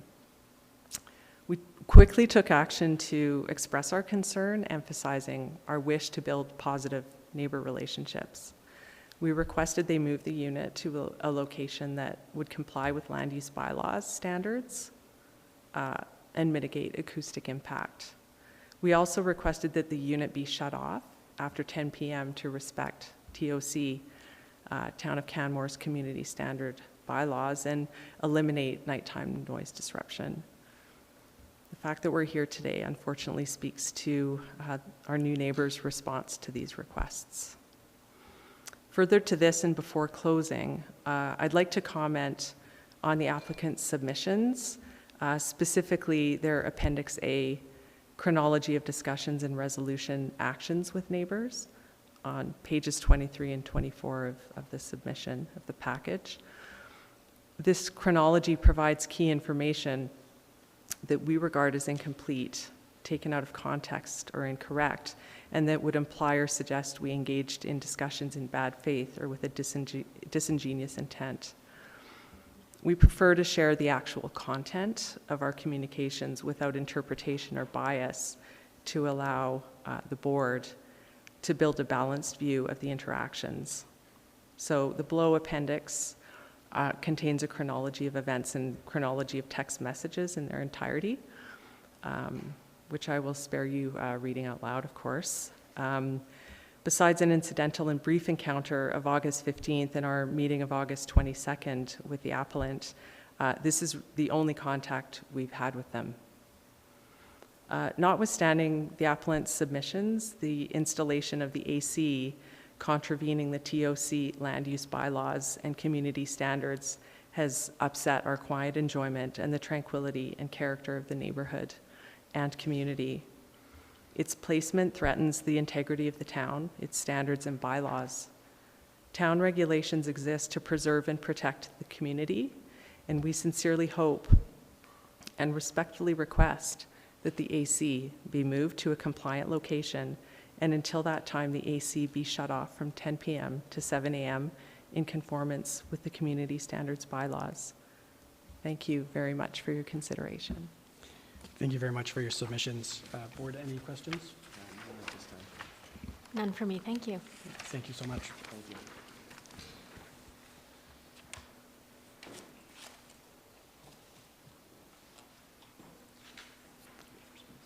Oh, good for space, thanks. Hello. My name's Gay Harden. My permanent residence is 626 First Street. I'm 2 doors down from 630 First Street.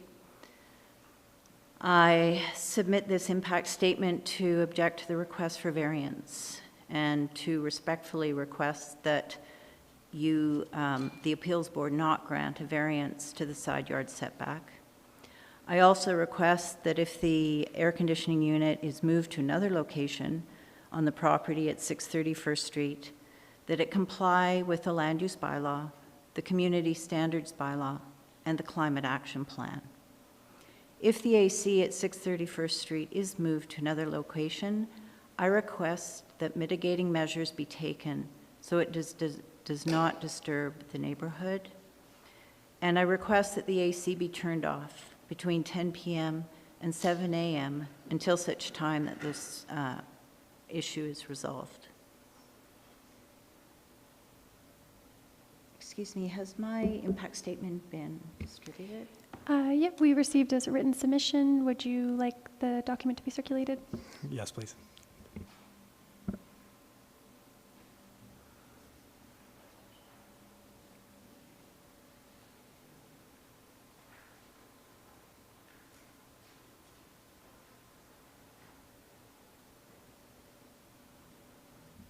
And again, for the record, there's a written submission that's being provided to the appellant.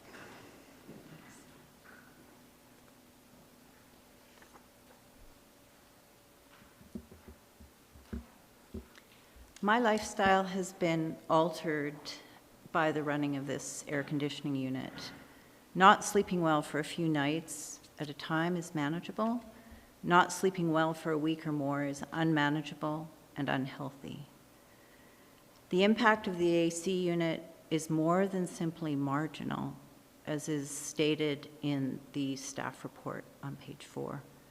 It materially impacts my day-to-day living and those of my neighbors. In an attempt to foster a cooperative relationship and on the advice of the Town of Canmore Planning, I approached the owners of 631st Street on 3 occasions to discuss their AC. I stated I was hopeful that we could work collaboratively to find a path forward that would work for both owners and neighbors. Unfortunately, the responses by the owners were less than friendly, and they demonstrated that there wouldn't be any discussion or collaboration on the issue. Our family lived in the Middle East for many years, where AC is a necessary part of life. There was an individual AC unit in each room of our house. As much as the noise and the vibration emanating from the AC at 631st Street is annoying, is the intermittent nature of the unit's frequency, as well as the on-off cycling that are surprisingly bothersome, and they aren't white noise. Earplugs help block out some of the noise, but they don't block out vibration coming from the unit. The community standard bylaw states that the maximum nighttime level of an AC is 60 decibels. Measurements taken from the AC at 631st Street have been approximately 70 decibels. To give a sense of the levels of noise and vibration caused by this AC unit, the decibel is a logarithmic scale, so a 3 decibel increase is a doubling of sound and vibration energy. I was advised that the municipal enforcement won't accept any decibel readings taken by neighbors. Enforcement received its newly ordered decibel meter on or around June 10th, 2023. Since then, the weather has been cool. Planning and municipal enforcement directed me to call the RCMP in the evening and the night to report any noise complaints. Since RCMP vehicles and peace officer vehicles have been driving by the property, and since the weather's been cool, the AC at 631st Street has been shut off. As far as I know, municipal enforcement has been unable to take a realistic decibel reading due to the cool weather, and since the AC unit has been turned off. I suggest that municipal enforcement hasn't been able to take a reading since there's no mention of a reading in the planning staff report. When the AC is on after midnight and it's 11 degrees Celsius outside, Ironically, it's likely cooler outside than inside the air-conditioned house at 630 First Street. Energy use in buildings is one of the accounting and reporting standards the town is committed to in its climate action plan. The 2018 climate action plan reads, "Action is required immediately."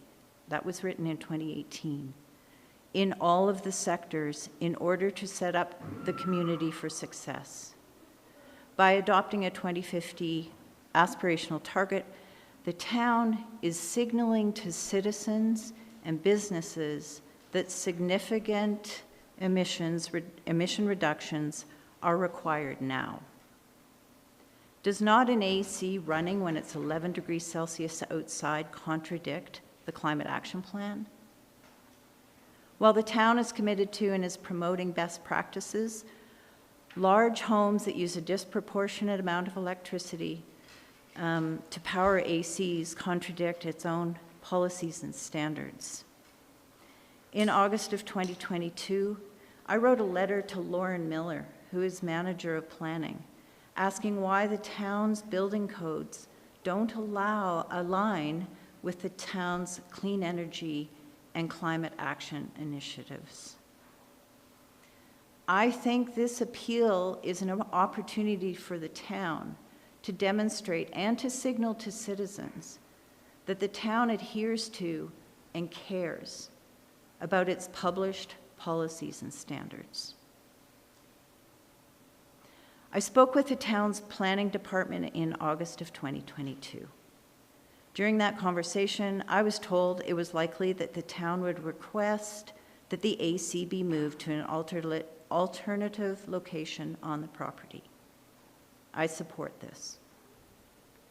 However, if the AC is not moved, and if this variance request is granted, it signals to citizens that it's okay for property owners, builders, and trades to disregard Canmore's land use bylaw and community standards bylaw.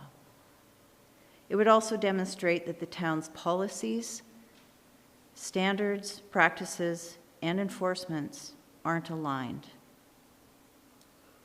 I respectfully question how planning can recommend the approval of this request for a variance when Section 2.4.3.1 of the Land Use Bylaw prohibits the projection of air conditioning units into the required side yard setbacks. How can planning recommend approval without any noise level evidence taken in hot weather by municipal enforcement, and despite 3 separate noise and vibration related objections to the development permit application? How can planning recommend approval based on planning's subjective observations, which are counter to the lived experience of us, the neighbors? Thank you for taking the time to consider the 4 requests listed at the beginning of this impact statement. The impact of ACs on our household, our neighbors, our neighborhood, and our town are significant. The character of our neighborhood has been one of respect and cooperation. And I'm hopeful that this will continue once a resolution to this situation has been reached. Thank you very much. Thank you very much, Ms. Harden. Any questions from the board? None from me at this time. No questions, thank you. Thanks. Thank you very much.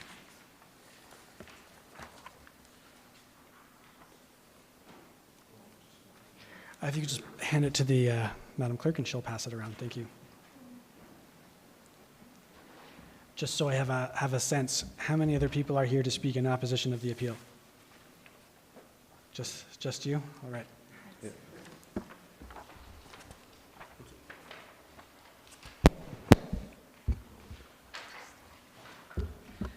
And again, for the record, Madam Clerk is handing a copy of this document to the appellant.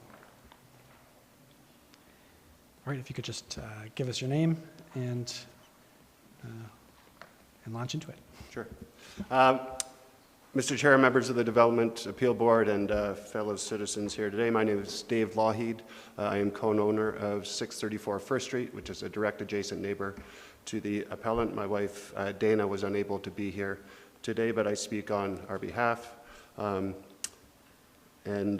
Respectful of the time and the fact that Mr. Chair has asked that we not repeat things, I will submit my letter to be made into public record, and also acknowledge that everything you've heard from the first three people in opposition I do support and would echo in my own statement. So I will not repeat them today, but please allow my support of the opposition to be reflected.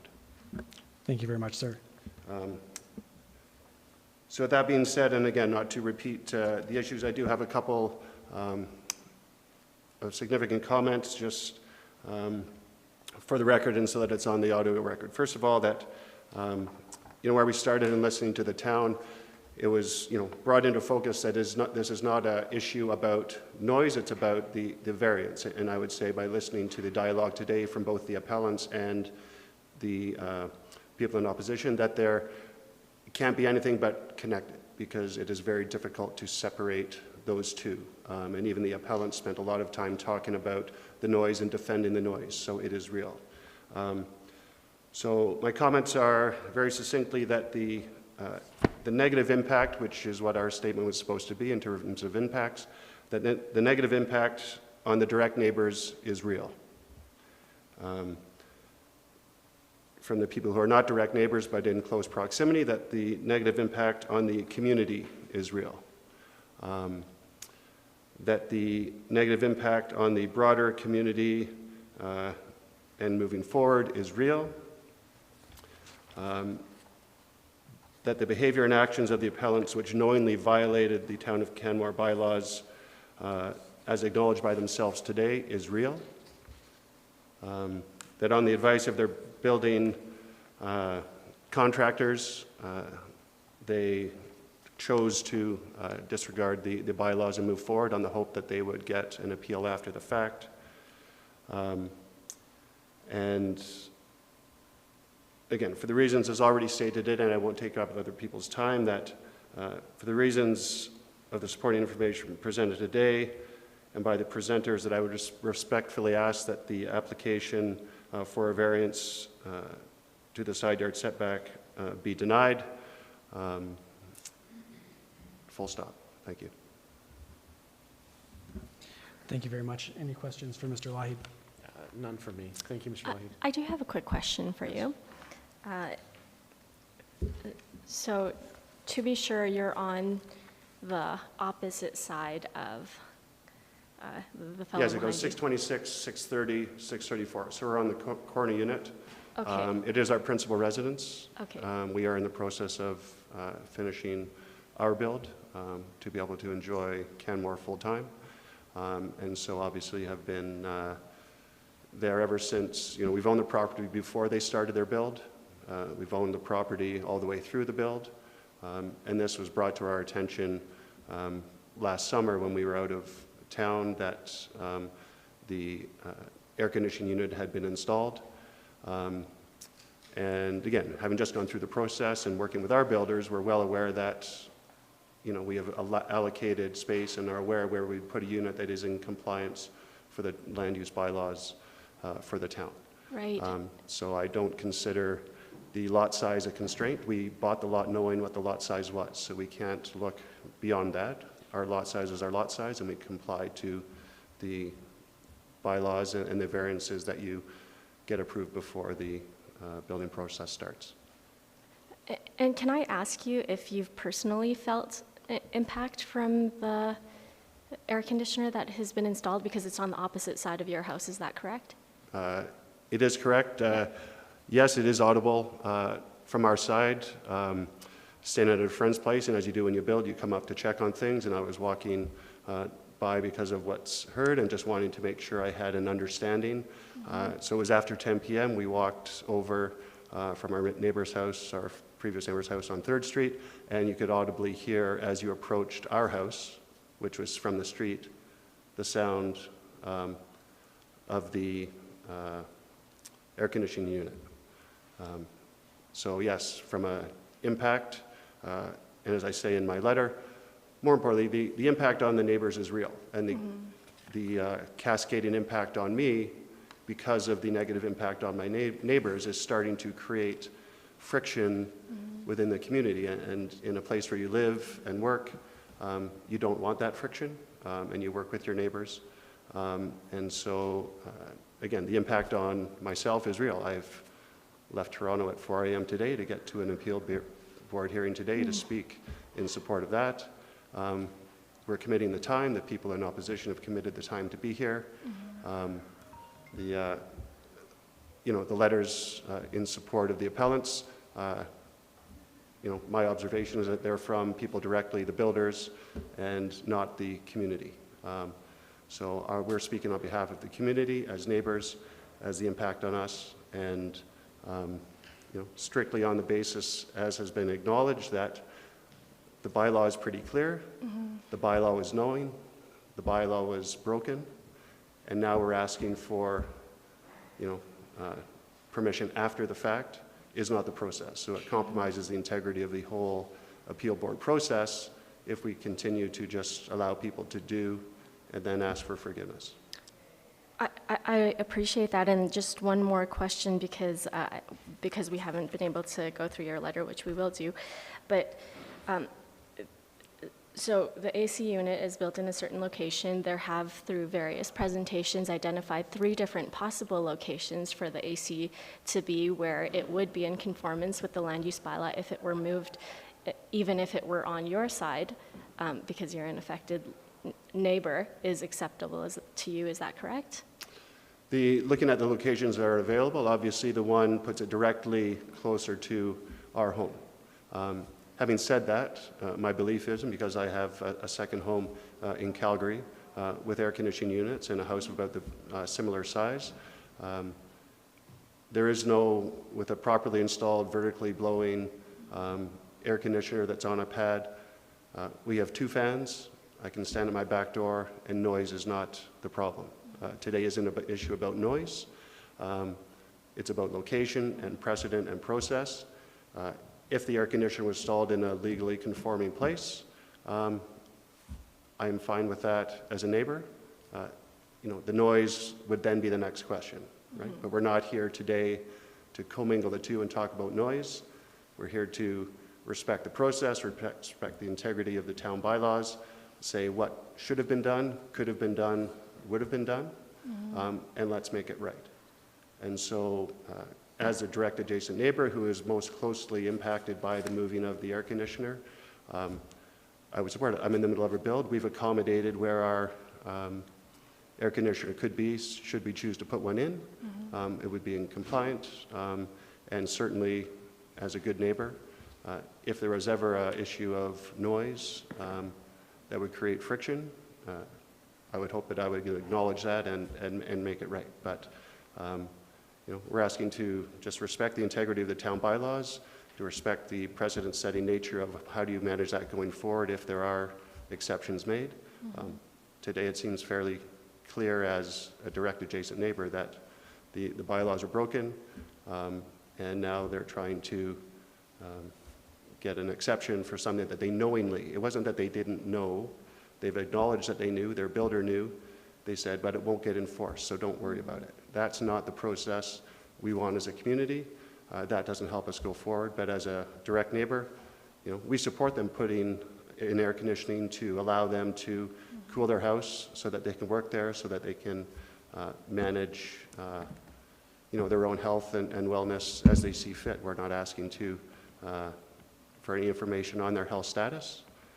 We're just acknowledging what has happened, where we are, and looking for a way and a pathway to move forward that's in the best interest of the neighborhood and the community. Thank you. Thank you. I do have a quick procedural question for you. Are you related to Joe Lougheed? If that's relevant in the conversation, I am a cousin of Joe Lougheed, yes. Okay, I should disclose I work with Joe's wife. I think it's remote enough that I don't have any bias in this issue, but if the appellant has any concerns with that. No direct relation. He would be third cousin. I'm the Eastern Branch. Okay. Grew up in Ontario, made Calgary home 25 years ago, and go from there. Sounds good. Thank you.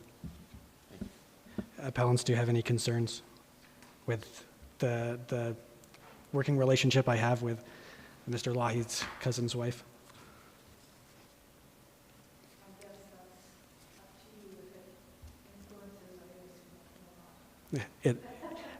I'm confident it won't, but if you have any objections, they're noted.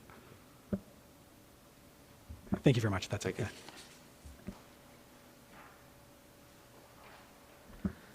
Is there anyone present here to speak neither in favor nor opposition to the appeal? All right, seeing none, we will move on. Board, do we need a quick recess or can we wrap this up? All right, we will, absolutely. Sorry, can you go up to the mic? Sorry, thank you.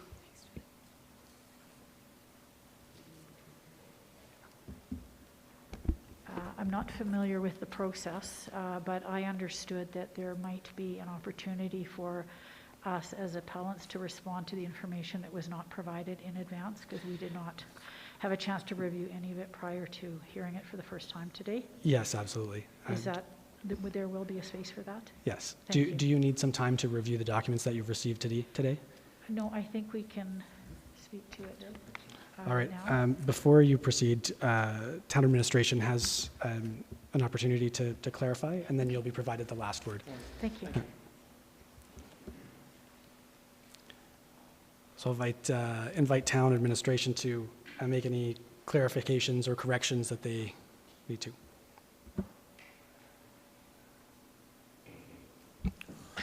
Yes, thank you, Chair. To respond to a few of the comments raised this afternoon and provide some closing remarks, I'd like to reiterate that the purpose of the setback regulations in the land use bylaw is not intended to address noise.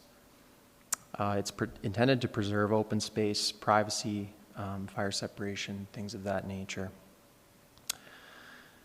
And while we would always prefer compliance with the town's land use bylaw, and we encourage it and require it wherever possible, there are variance powers within the land use bylaw, which the Municipal Government Act recognizes as well, for particularly for unique site conditions. And while this is a new dwelling, which would have had the opportunity to find a compliant location for the setback, or for the AC unit rather, for better or for worse, the location, or sorry, the design of the building is set at this time. The setbacks of the building are where they are. They're maximized in terms of the side yard particularly. And also the location of the mechanical room, which is a factor in its location as well. So to us, the question is not whether alternate locations would present less noise, because conceivably there are other locations on the site that would lessen the noise produced by the unit. It's whether the proposed variance is affecting the enjoyment of neighboring properties. So really that's the question of a compliant location, 1.5 meters from the side yard. Is that substantially different than the location it's currently at, which is 2 feet into the setback? And our opinion is there's not sufficient evidence to say that impact is any different or substantially different than a compliant location. And we've heard that even compliant locations would be objected to by the neighbors who are affected. I'd also like to just add that the town's bylaws do not prohibit AC units, regardless of the climate action plan policies and initiatives that council's considering. Whether we allow AC units in town or not is an issue of council policy, and currently they are permitted under the town's bylaws. That's all. Thank you. I have one quick question. You mentioned the discretionary variance power that the town development authority has. One of the considerations under 1.14.1.1 proposes that, or states that the development authority has the discretion to grant a variance so long as it doesn't materially interfere or affect the use, enjoyment, or value of neighboring properties. Having heard the impact that it's had on the various neighbors and their use and enjoyment of the land, would you still recommend a variance? So again, I would restate that the way we look at this is the variance itself. So we've heard that this unit is the noise produced is obviously having impact on adjacent properties. But the question for us is, for the land use bylaw purposes, is the variance causing the issue? Is that materially affecting the adjacent properties? And again, the location at 1.5 meters, the hypothetical location, compliant location of 1.5 meters from the side property line versus the existing location at 0.9, is that difference materially affecting? We don't believe there's evidence to suggest that is the case. And that's our reason for recommending the variance. Thank you very much. Does the appellant have any, apologies, you had questions for the town administration? It was answered throughout, thank you. Okay. Was answered, good job. Thanks. Thank you. Does the appellant have any closing Sorry, remarks? can I just say a few things just with regards to the noise? Please do. So just at the time that the AC unit was installed, the old noise bylaw was in effect, which did have the exemption to air conditioners that were in good repair. So it would not have been until August 16th, 2022, that there would have been a contravention to the noise regulation with the new community standards bylaw. So that is, I think, an important piece, because in June of that year, when it was installed, it would not have been contravening the noise bylaw. And we are revisiting exemptions around air conditioners and heat pumps because they look similar in design and have similar decibel readings. And they are the more eco-friendly option for cooling down a house. And that's due to the increasing prevalence of extreme heat and wildfire smoke emergencies due to climate change. So we just this Tuesday shared that with the Committee of the Whole, that we were going to be pursuing, looking at some different proposals for the community standards bylaw to address that. And just to clarify, since there was some conflicting information about whether or not the Municipal Enforcement Department does or does not measure noise, originally we did not have the sound level meter. We received it, we had some supply chain issues. We received it at the end of May, and we're developing SOPs. And it has not been used, but in part because we are not sound engineers. So we knew that this was coming to SDAB, and we are not experts in sound. We are experts in enforcement. So we have not taken a sound level reading at this property. In part, yes, because it has been colder, but also in part because we are not experts, and we didn't want to provide the expert testimony as a part of this package. If there's sound concerns going on with the variance, it's not necessarily up to the Municipal Enforcement Department to provide that information. So, thank you. Actually, you go ahead. Just have a quick question for Kate. So if you're dealing with complaints from units that were installed prior to August 16th, are they considered grandfathered, or is the expectation that they become compliant to today's bylaw? Yeah, before it was if it's in good repair, and we use the decibel reading when we do enforcement, but we also use a couple of measures. It's one tool that we have in a noise complaint. There's also the reasonableness of it. So is it reasonable that that noise is being made? Why is that noise being made? How is it affecting the other property owners? That's all part of the big picture. So for the previous ones, we would first check if it's in good repair, but it is something that we want to address as we move forward with our community standards bylaw, because we, largely because of this appeal, are like, oh, there are some that have been installed previously that might not meet the standard. 60 decibels was taken, in part we did a big bylaw review and checked best practice from other areas. We checked online. Quiet air conditioners are between 40 and 60 decibels. And we looked at other bylaws of neighboring municipalities. But that being said, with heat pumps in the mix as well as air conditioner units, there are some that might go over that threshold.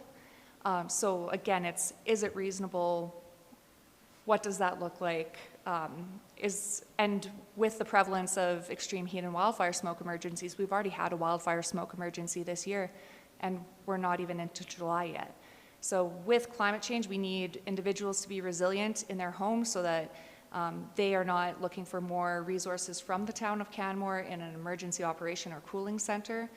We want to make sure that the effects of wildfire smoke are mitigated at the individual level. The effects of extreme heat, which can lead to a lot of morbidities and comorbidities, are being, that individuals have the ability to mitigate that themselves, which is why we're looking at the community standards bylaw again, especially the noise portion of it. Thank you.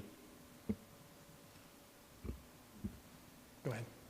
So to clarify, because I think, throughout this hearing, there's been a lot of discussion surrounding noise and vibration and so forth, and it's kind of hard to decouple it with the planning rationale and what we've heard from administration. But to clarify, municipal enforcement is, in charge of enforcing the community bylaw, which includes noise, and municipal authorities now have the ability to measure the noise levels and enforce as necessary. Is that correct? Yes, the decibel readings, not vibrations. Right, okay. Thank you. I see the hands of some people. Unfortunately, at this point of the proceeding, as we are in the closing statements, the final opportunity to speak goes to the appellant. So if you have something additional that you'd like to submit, perhaps I would suggest something in writing that we can consider after the hearing. So just to clarify, we can submit formally as a piece of public record something to support. We're not going to be given a chance to comment, so we can submit something for consideration. Is that's a no from Madam Clerk? Unfortunately, that's a no. That's a no. All right. Okay.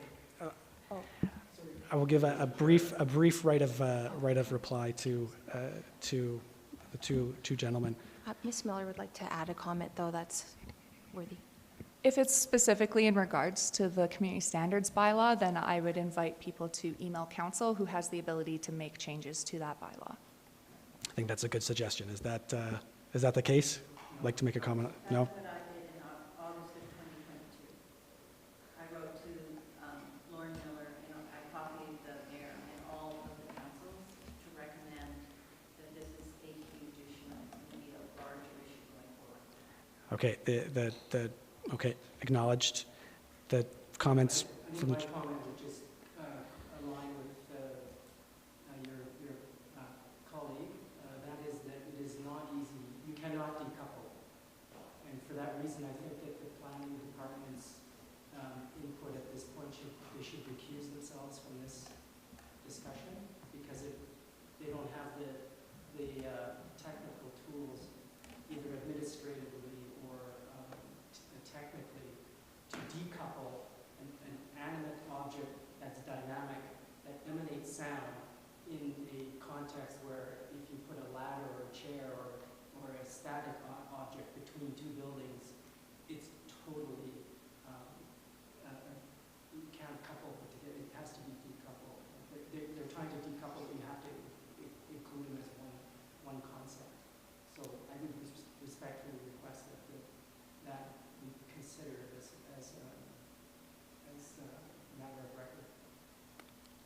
Acknowledged.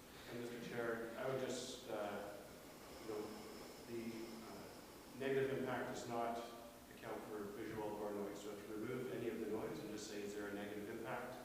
I would respectfully ask, consider that. And then also highlight that if we go to strictly the bylaws where we started, is that it's illegally installed knowingly when considered the outcome. Noted.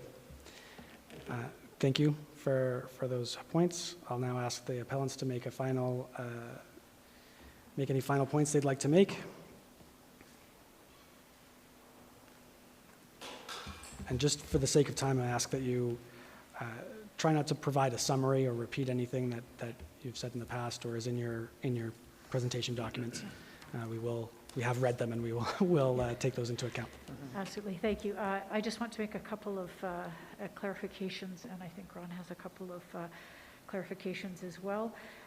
First of all, just to clarify that I believe the residents at 634 do not actually live there because the house is not habitable. I believe. It's our primary residence that's on record. Yeah. We acknowledge that. We have the documents in front of us. We've had your opportunity to speak. We're now going to let the appellants finish, and we'll hear them as we heard you. Thank you. Yes, so I do not believe they live in the home currently because it's not completed. And I think as you could see from some of the language in the letters which we saw for the first time, there's been a very strong moral undertone, some conjecture about our intentions or our motives, which I do have to register an objection to that, alleging that we were doing things knowingly or deliberately or anything like that. I would just like the record to reflect that we did rely on the experience and advice of the professionals that we hired, that we did have this unit installed according to the usual practices of the development permit process, which were to not have an air conditioning unit drawn. We did not withhold that information as has been alleged. And the unit was installed and operating under the old noise bylaw. And so what I will say is that we were instructed what our solutions should be. And this part, neighbors would not have known, but we had some limited ability to explore solutions because I was in and out of hospitals through July and August. And we had just moved. So we did, request sufficient time to not look at moving the unit as the first option, but to look at noise attenuation options and to work through professionals. We were not given that opportunity because we were essentially told what our solution should be. And so we ended up feeling that there was no point in continuing discussions with the neighbors because we were working with professionals who were on vacation, who were off sick with COVID and all kinds of things, and there was a lot of things out of our control. And I think you have a comment about the decibel ratings of other units and warranties and things, so just as a clarification. Yeah, and thank you for the opportunity to speak. First of all, with respect to the location of the unit, despite what others have suggested, the challenge that we have is we're reliant on our mechanical contractor to provide the advice, the proper technical advice, not only from a standpoint of warranty, but also in terms of unit efficiency. So, and it's actually part of the document package that the mechanical contractor that our builder had hired suggested that the unit has to be within close vicinity or within the side of the house where the mechanical room is located. So despite, the direction, the suggestion of tunneling under the driveway, using a picture of that conduit, which is not even rated for that service, is unrealistic and is not technically sound, according to our mechanical contractor. So, you know, once again, we can rely on opinions and conjecture, but at the end of the day, we have to rely on the people that we have a contract with. The other is, and I believe Leah had mentioned already, was the purchase of the unit actually was within the previous noise standards bylaw. You know, we didn't have any knowledge of what was imminent with the new community standards bylaw at the time. And further, the last thing I want to just touch on briefly is there are units that are available that are rated less than 60 decibels. The challenge with a lot of them, and you know, we actually explored this quite a bit, is the providers and the contractors that offer these units don't offer units with, like, on a durable good that have a warranty that's typical of more technically accepted units. So in other words, our unit is, you know, what most people will expect for a durable good, like 10 years. These units here are less than 60. Some contractors aren't even selling them because they're a year or less. So, you know, once again, we're relying on the marketplace and communication with viable contractors to give us that advice. So would I purchase an AC? It's not even durable good. It becomes a disposable unit. And lastly, once again, you know, as you know, and even the Lahis have acknowledged, I mean, nobody has denied the fact that we need a unit. You know, we have medical conditions, and it's part of our life as well, because we also work out of this house. So, you know, we've looked at considerable design features of our house, which we've implemented. We have films on our window on the south and west facing side. We've expended considerable capital to ensure that there's proper air balance in the house as well through proper ducting.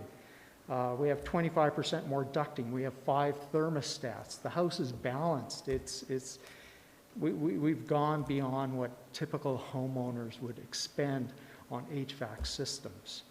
So once again, you know, when the air conditioning comes on and turns off, we're at the liberty of the balance of the house and the zones that we actually are trying to control. So, you know, for us to deliberately say, okay, let's turn it off, that's an easy statement. It takes a while for the house to rebalance when one considers that. So anyway, that's all I have to say. And, you know, thank you for the opportunity to discuss. Yeah, and just that clarification as well, on the units, we've got documentation in here for units that are less than 60 decibels, and as indicated, the Canmore HVAC contractor said he does not carry those units. They have a very, very high failure rate, and so the manufacturer will only warrant them for 1 year. And so we were aware of those units, and we were offered them, but no installer in Canmore would put one in, right, because they have a high failure rate. Clients are usually unsatisfied with them, and the performance isn't there, and the technology just hasn't caught up. So we did look at that as an option, and perhaps in a smaller home it could be, but of course units have to be rated for the size of the square footage, and there are no small units that will cool a home of this size that have a warranty longer than 1 year. And we opted for recognized technology with a 10-year warranty, which is pretty much the standard of what's available. So we just didn't have that many options. Okay, thank you very much. Did that raise any questions from the board? I do have one question. You mentioned earlier in your you were working on 4 options, including covering. Can you give us a bit of an update on where you are with that solution? Yeah, so our builder and HVAC supplier, they came out 2 weeks ago just reaffirm that the unit is working properly. And so we have that verification, and then now they're actually coming out to look at potential noise attenuation options. As I said, they've said there may be a blanket available. They're trying to source it. But they said they've never installed one in Canmore, so it may or may not work. They don't have any evidence of it. So we are continuing the discussions. We have not let this go. I think there's an impression that we just, shut out the conversation. We had other, really significant medical issues that we were also dealing with. And so this became perhaps our third priority, not our first, last summer for the 3.5 weeks that it was running. And it bought us some time over the winter to explore the other options. Okay, thank you for the update on your efforts there. Thank you. Thank you. Just before you step back, do you have any procedural concerns regarding the appeal other than the timeliness of your notification? The timeliness of the notification really limited our ability to, we have spoken with people who are in favor, but we have, aside from the 2 letters, we were not able to get people to either craft a letter or come here in person. So that's the one concern. And then the second one, of course, is if there's written documentation, it's always helpful to have that in advance as opposed to at the hearing itself. So that would have been the only limitation is our transparency with our perspectives and not having very much information on other perspectives until the moment of the hearing. And that just made it more difficult for us. Absolutely. Thank you for that. Thank you. Thank you. All right, this hearing is now concluded. In accordance with the provincial legislation, the board is required to hand down its decision within 15 days of today's date. No decision is binding until the board issues a written decision.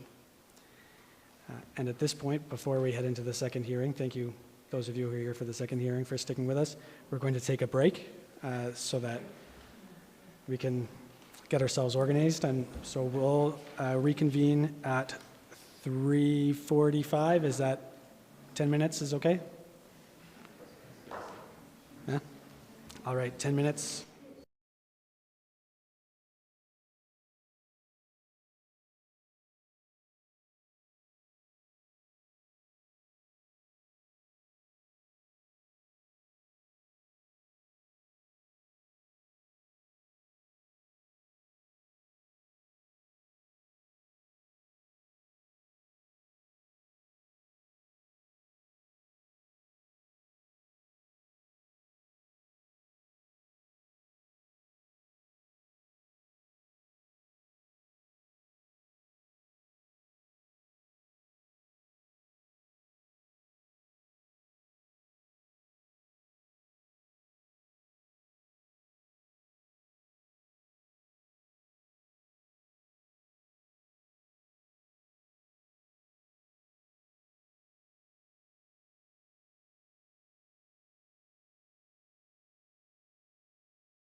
Thank you very much. Again, thank you all for bearing with us through that hearing. Today's second hearing is for application number PL 2023-0, no, that's not, is that right? It's PL 2023-0120? That's correct? 2022-0286, apologies. Which is a development permit for a proposed duplex with 2 accessory units. Madam Clerk, are there any additions, deletions, or changes to the agenda for this application? There are none. Thank you. I move the board to adopt the agenda as circulated. All in favor? Motion is carried.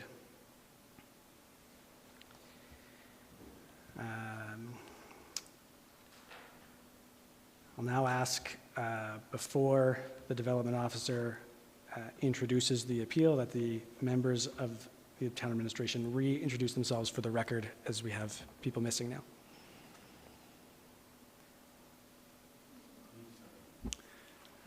Mr. Chairman, my name is Harry Schneider. I'm a senior development planner with the Planning and Development Department. Thank you. Eric Bjorgi, planning technician with Planning and Development Department. Jolene Noel, Development Assistant. Thank you. I'll now ask the development officer to introduce the appeal file number before us today and give us a brief summary of what it is about.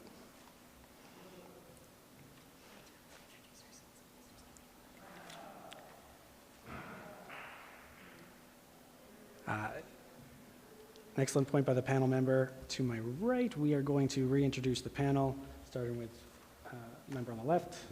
I'm Andre Gianandrea, Vice Chair and member of SDAB. Darlene Jen, member of SDAB. Peter Moreland Geraldo, Chair of the SDAB. Thank you for your patience there. Please proceed.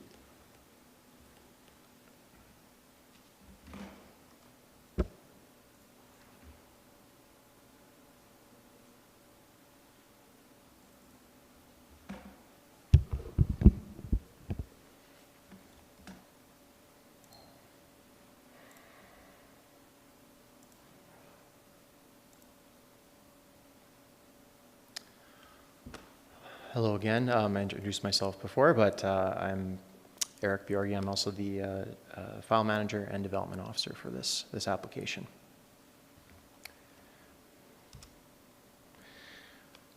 So the background on this application, it is a development permit application for a duplex with 2 attached accessory dwelling units.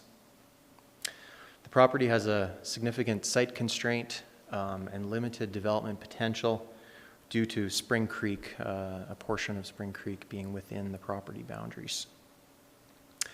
The application includes 6 separate variance requests, 3 of which were beyond the development officer's authority to consider and were refused on that basis, hence the reason for the appeal being brought forward today. So the existing, the site is in downtown Canmore. On the screen you can see in blue, the property is outlined. This map is the zoning map. You can see it's on a bit of a transition area between adjacent lower density residential uses with the town center district being directly across the lane to the north. So we have commercial uses to the north.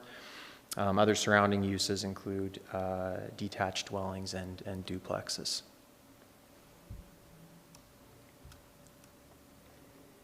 Some site photographs. This is the front of the property viewed from 7th.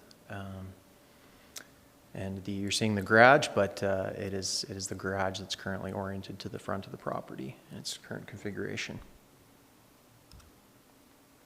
This is the view from the lane. The white dwelling is the existing detached dwelling on the property.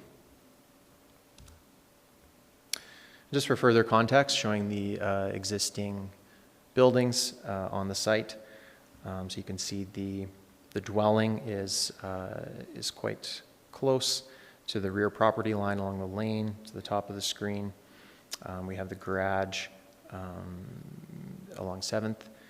as well as you can see the retaining wall and the surveyed bank of the creek shown on the survey here.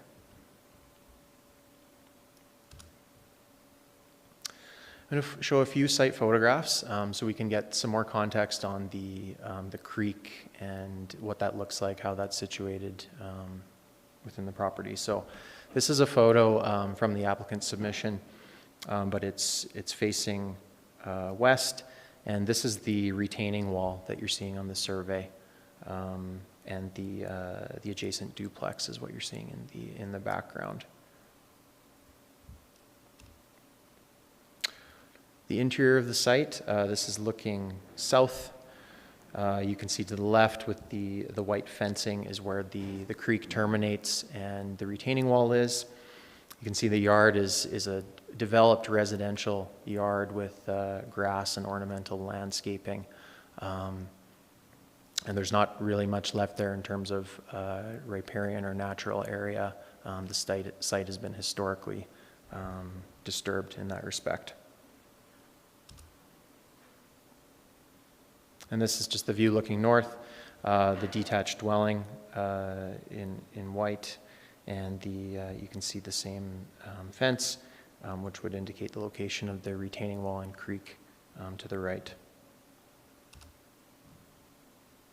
So looking at the relevant municipal planning documents, which informed our review.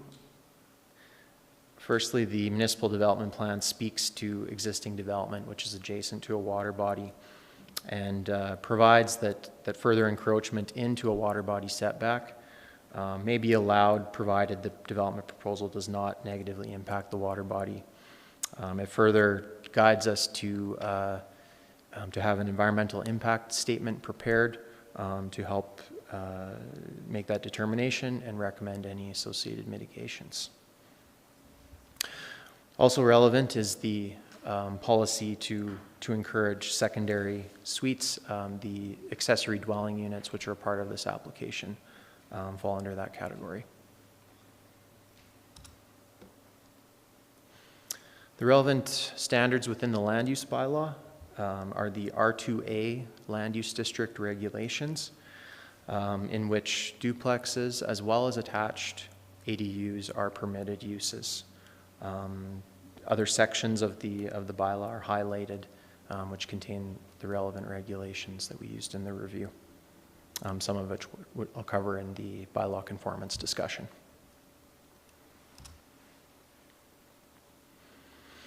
So getting into the bylaw conformance and the review of the variance requests, they largely stem from this water body setback issue. So what the land use bylaw requires is a 20-meter setback for all new development from water bodies. We are limited to a maximum of 5 meters variance to that standard under the land use bylaw.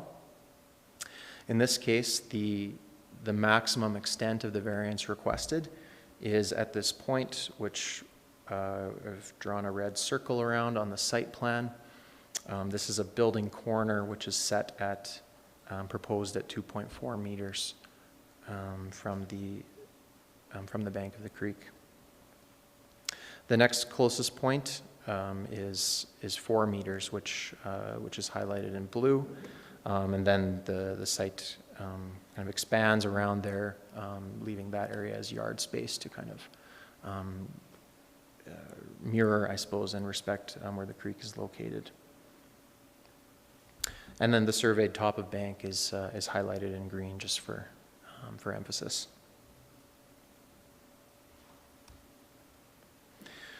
So this is an image that was provided with the applicant's submission, and it really illustrates what the constraint is in terms of the town's current regulation. So this is showing what we would normally consider as the maximum variance allowed for a water body setback, which is 5 meters from the standard, i.e. 15 meters. And as you can see, that essentially sterilizes the whole site for development. So there really is no development possible in this case without substantial variance to the water body setback.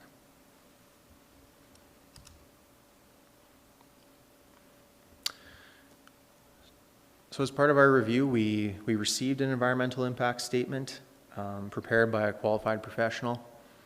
The conclusion of that environmental impact statement was that the proposed water body setback could be considered at this location with mitigations.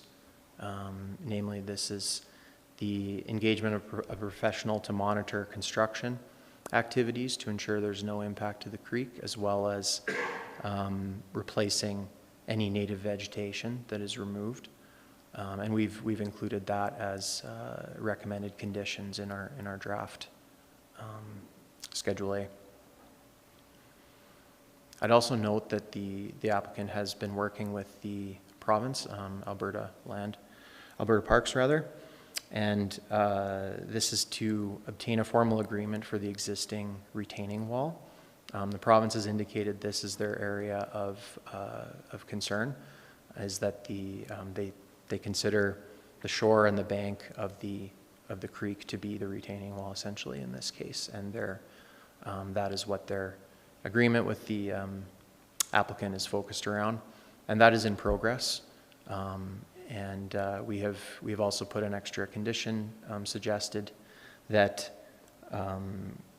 they at least receive consent, formal consent to proceed with the project. Whether that involves finalizing the disposition or not will be up to the province to consider, but we would require that confirmation to consent to approve. We're suggesting that as a condition.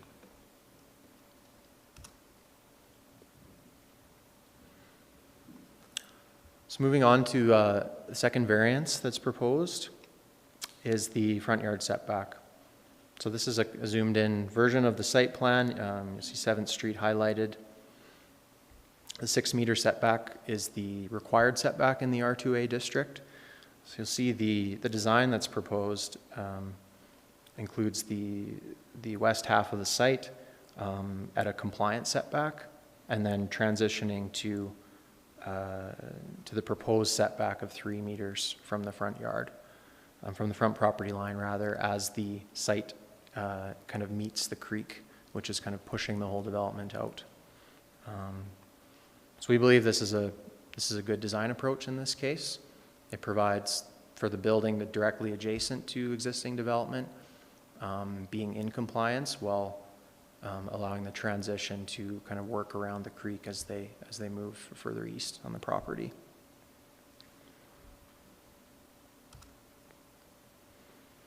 And for just extra visualization on this, what this looks like in terms of the existing development in the area, this is the kind of rough building outline overlaid on the site of the aerial photo.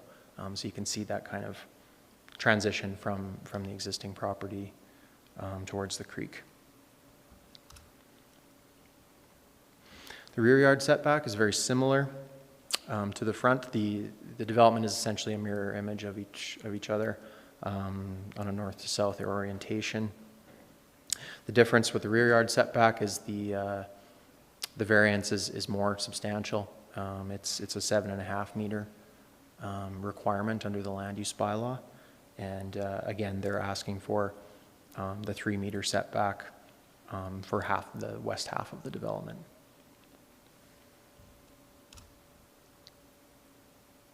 And we've seen this image already. Minimum driveway length is the fourth variance requested. This is to ensure that vehicles that are parking on a driveway do not overhang onto public property. The standard is from your garage door to the property line on a street is 6 meters.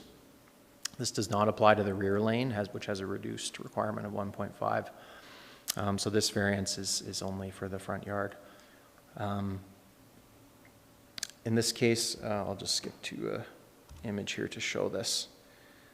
So what this means is the left-hand side of the driveway in this image,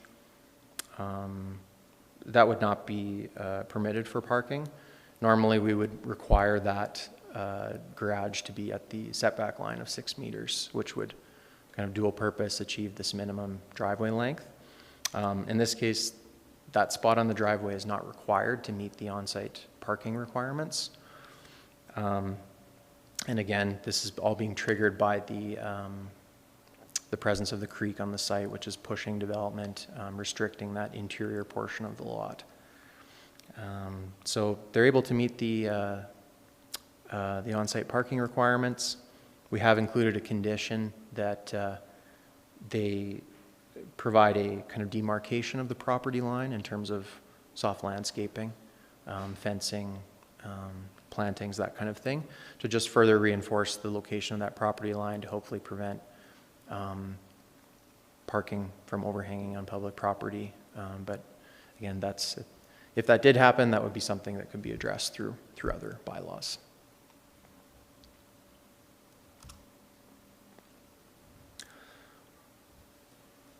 The fifth variance is the maximum building envelope. So the land use bylaw regulates both the height of the building as well as the massing of the building in this case. And the height of the building is compliant. It's under the maximum height that's permitted on this site. However, there are small portions of the building up to 1.2 meters in size, which exceed the maximum building envelope.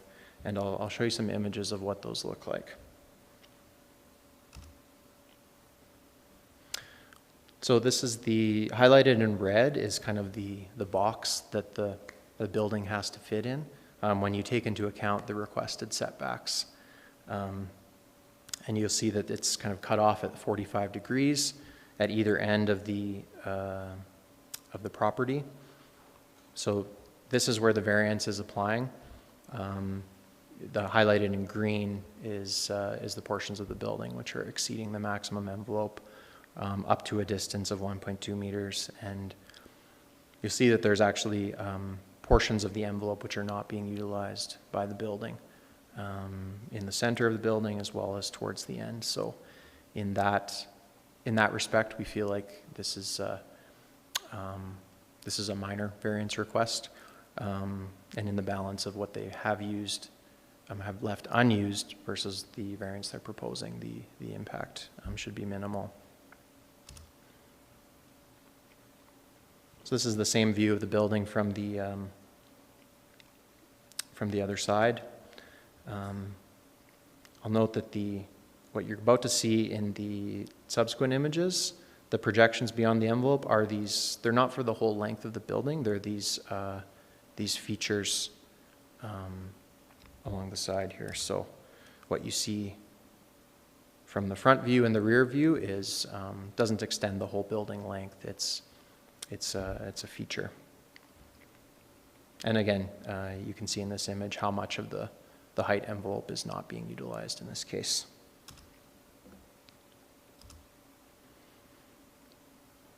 The last variance that's requested as part of this application is for the parking access for the accessory dwelling units. The land use bylaw states that if you provide an accessory dwelling unit on a property, it must be from the rear lane. The parking must be from the rear lane if there is one present. In this case, since the duplex is oriented north-south split versus a more typical side-by-side, it makes sense for the units for the parking to be closest to the unit that it's serving. And there's a dual access in this case from the lane and the front street, so we feel like that request is justified.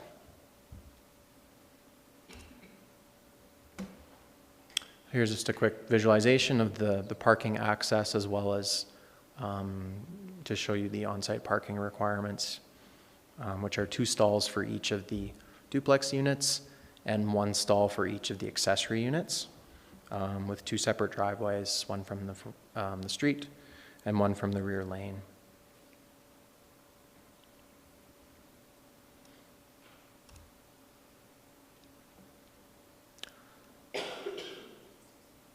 So these are the options for SDAB to consider. Approval subject to our recommended conditions, the substitution of any conditions, refusal of the application, or the postponement of the application, pending further information. However, given the rationale and the site conditions, as well as the neighborhood benefit of, community benefit of providing 2 affordable housing units on an infill lot using existing town infrastructure, we are in support of this and recommending approval. Thank you. Any questions? Just a quick question on the, just to be clear, the issue on the setback is that it exceeds what you have the authority to allow? That's the... Yeah, that's correct. Am I interpreting that correctly? The water body setback, as well as the front and rear yard setbacks, are all beyond administration's authority to consider due to their magnitude. Yeah. Thanks for clarifying that, Eric. Nothing else. Thank you. Any questions? Yes, a couple. I'm not sure where engineering fits into this, but have they reviewed the plans and are they satisfied with, for example, the impact to building right beside the retaining wall and, the proximity to such, as well as, I think I read in the cover letter from the applicant that they were proposing to build something like half a meter below the 1:100 building elevation. And so have these details all been flushed out, or is this something that's just generally covered after the fact in the development permit conditions? Yes, thank you for the question.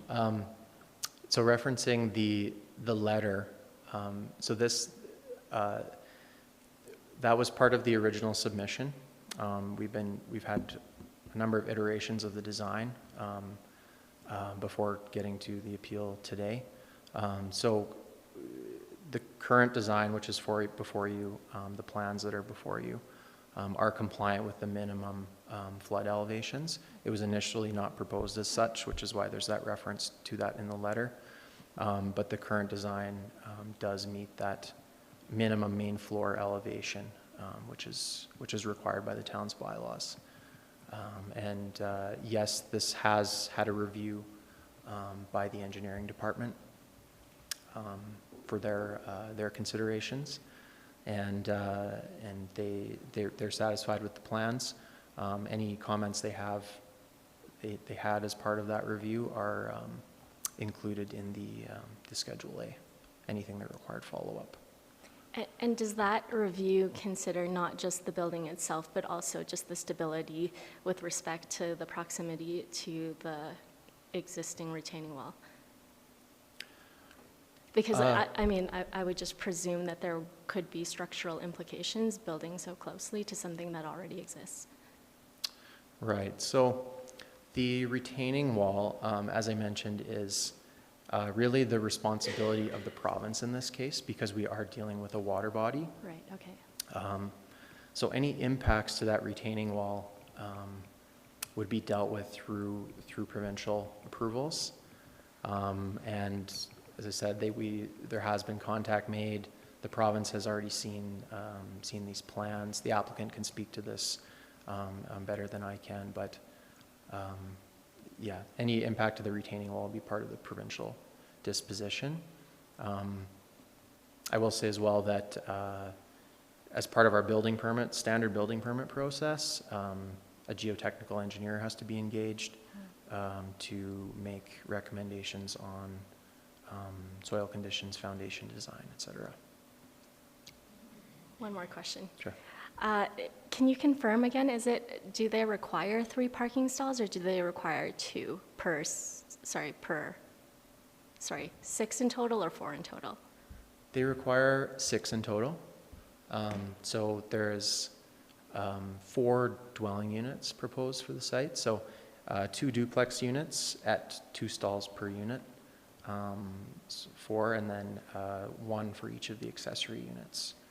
Okay, for a total of 6. So my only concern is if you can flip back to the parking plan, and maybe I just didn't see it correctly, this is my first time seeing the parking, is that can you access that one stall without it like it looks like that third car blocks it in. So how do you access it for the accessory dwelling unit? Right, so for duplex units, the parking is permitted to be in tandem, which is this configuration you're referring to, Right. where one is essentially blocking the other. And the idea is that for a duplex unit, the residents are of that unit are, coordinating their parking, being part of the same household, whereas the third stall could be accessed independently. Can it though? Because it looks like if I'm seeing the driveway correctly, or maybe I'm not seeing the driveway correctly, it looks like it needs to like turn into that other car before exiting, or is that driveway straight and it does have independent access? They would be using the driveway as shown. I think you're asking about kind of maneuverability, the ability to exit the garage. In this case, the driveway is wide enough to fit 2 cars side by side, being a total of 5 meters in width. Sorry, if you don't, could you make the screen bigger? I think maybe I'm just not seeing the driveway correctly. But is the width, that touches the road, does it physically fit 2 vehicles there? Sorry, I guess maybe I'm not seeing the driveway correctly. Where is the driveway? Okay, just let me get out my laser pointer here. Okay, so. So how does that vehicle exit the driveway without, I guess I'd like to know, is the driveway width that touches the public right-of-way, is it wide enough to accommodate 2 vehicles exiting at the same time? Yes, it is. It is. So we actually limit the size of the driveway to a maximum of 5 meters on the public street. 5 meters is sufficient to fit 2 vehicles side by side. I think I can see a question about making this kind of sharp jog immediately when you exit the garage.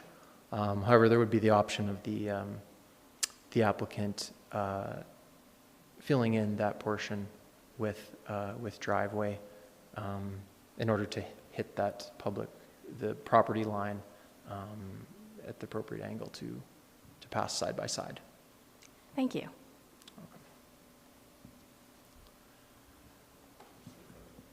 Nothing further? Nothing further. All right, thank you very much.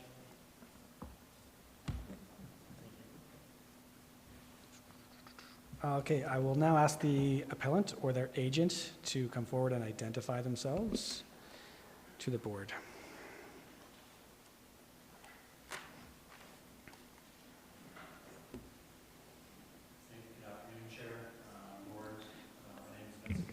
Sorry, if you don't mind turn the turning on mic the mic. I think you just need to turn the mic on. It's a little speaking button. Yeah, there you go. Oh, can you hear me now? You're good. Okay. You're good, thanks. Good afternoon. My name is Vincent Cook. I'm with Streeter Design Group and was retained by the property owners in September of 2021 to begin work on a viable development for the site at 634 7th Street.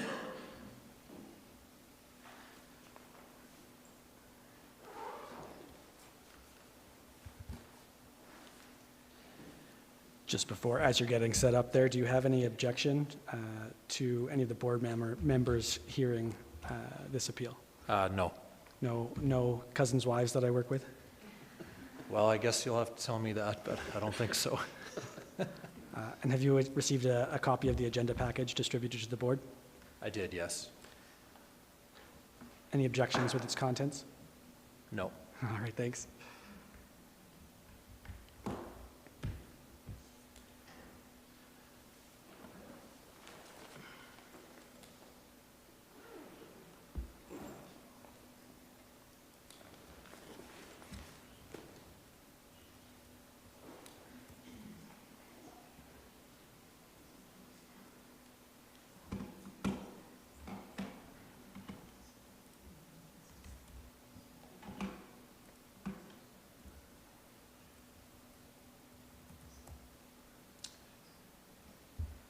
Okay, well, I will keep this rather quick. A lot of this information has been covered, but I'll just speak a little bit more about the site context. So as previously mentioned, the land use district is R2A, which does permit everything that we're proposing here, a duplex unit with 2 accessory dwelling units. The site is a standard 50 by 120 rectangular configuration with a little bit of a cutout where that creek bank does interface with the east property line. We've got approximately 1 meter slope from the north property line to the south property line. And the current grading on this site produces actually a low point in the middle of the site that is actively draining stormwater into the creek, which is something that we're going to aim to address in the proposed development. And the east and west neighboring developments are also relatively new in comparison to the existing dwelling on the site. I'm not sure of the exact dates of construction, but certainly they are the newer developments between the 3 of them. So top of bank setback, this is just a bit of I think more of a clear illustration of what we're looking at there. So the image on the left here you can see is an indication of what the 20-meter setback would look like. It totally eliminates any possibility of development, even if we were to rebuild in the existing footprint. That would not be permitted, and it also does cut a great deal into the west property. If we look at the image on the right, so this is 15 meters. This is what is within the, I guess, powers of the town to grant us, but as previously mentioned, it does still produce quite a few challenges and makes the site essentially undevelopable. So just a few project statistics I wanted to run through. So it is a proposed duplex dwelling. There's an ADU proposed that sort of sits above each of the garages of the duplex units. So this would represent a net increase of 3 dwelling units, and 2 of them would be considered affordable. We have conformed to the 1 to 100 flood elevation. And if we just look at this image on the right here, I've kind of indicated the current density on the area, which is all zoned R2A. So we've got the duplex on the west side, which is currently containing 2 dwelling units. Our project would propose 4 dwelling units, and then all the way down that laneway, they're all single family, which would be permitted to contain up to 4 dwelling units as well if they were to be redeveloped. What we're proposing is actually increasing the setbacks from what the existing development has. As noted previously, the existing main dwelling sits quite tight to the north property line, and there is a garage on the south property line that is also very tight. So what we're proposing is quite a bit of an improvement from that. We're under the maximum site coverage at 42.8%, and our site grading would increase stormwater retention. I'll get into that a little bit later here. And we have also taken extreme measures to just minimize the impact on the sight lines for adjacent properties. You'll see in the next slide here, we've done a render kind of looking west of the east face of the building, and it does have, we've only allowed for a 2-story configuration in that regard, just to kind of minimize the disruption to the sight lines from the windows on the west property. Yep. Can you just make it full screen, because I think... Oh, can you not? Yeah. Oh.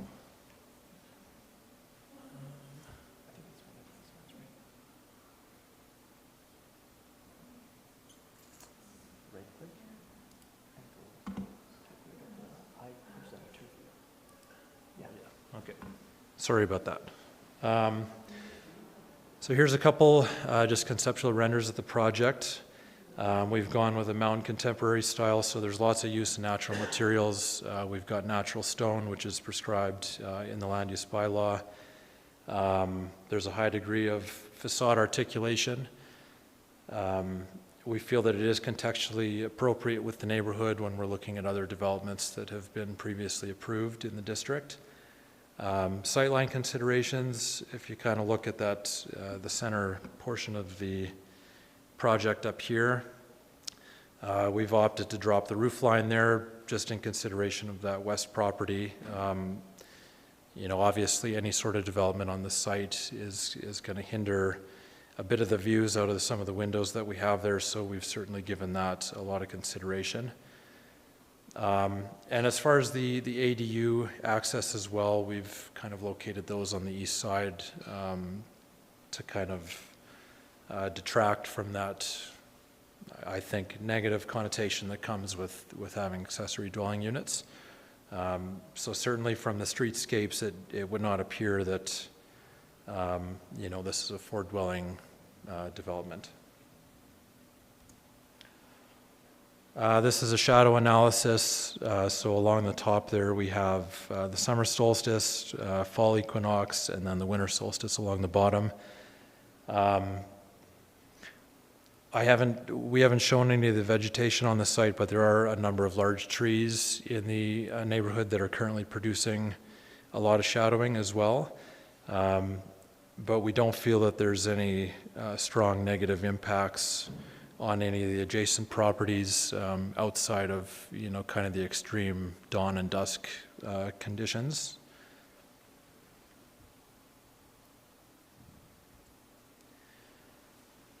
So environmental impact, this is, I think, probably going to be the biggest concern and is certainly where we've focused a lot of our energy. So as I mentioned, the site has a low point sort of in the middle of it, and in periods of heavy precipitation, the stormwater is draining actively into the creek, which is something that, you know, these top of bank setback bylaws are designed to prevent. So within the development, we do have to remove 2 large spruce trees, but what we've proposed is to replace, in lieu of those, we've replaced them with quite a few deciduous trees, a lot of them located tight along that retaining wall, and this was on advice of our environmental consultant. And this is just essentially to aid in leaf drop and continuing to develop the ecology of the area.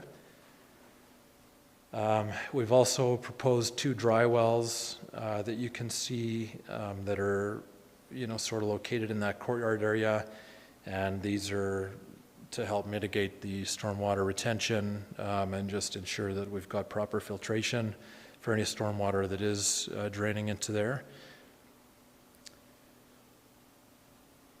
I think another important thing to discuss that we've kind of already brought up here is the retaining wall. We are actively working with the province of Alberta on a DLO.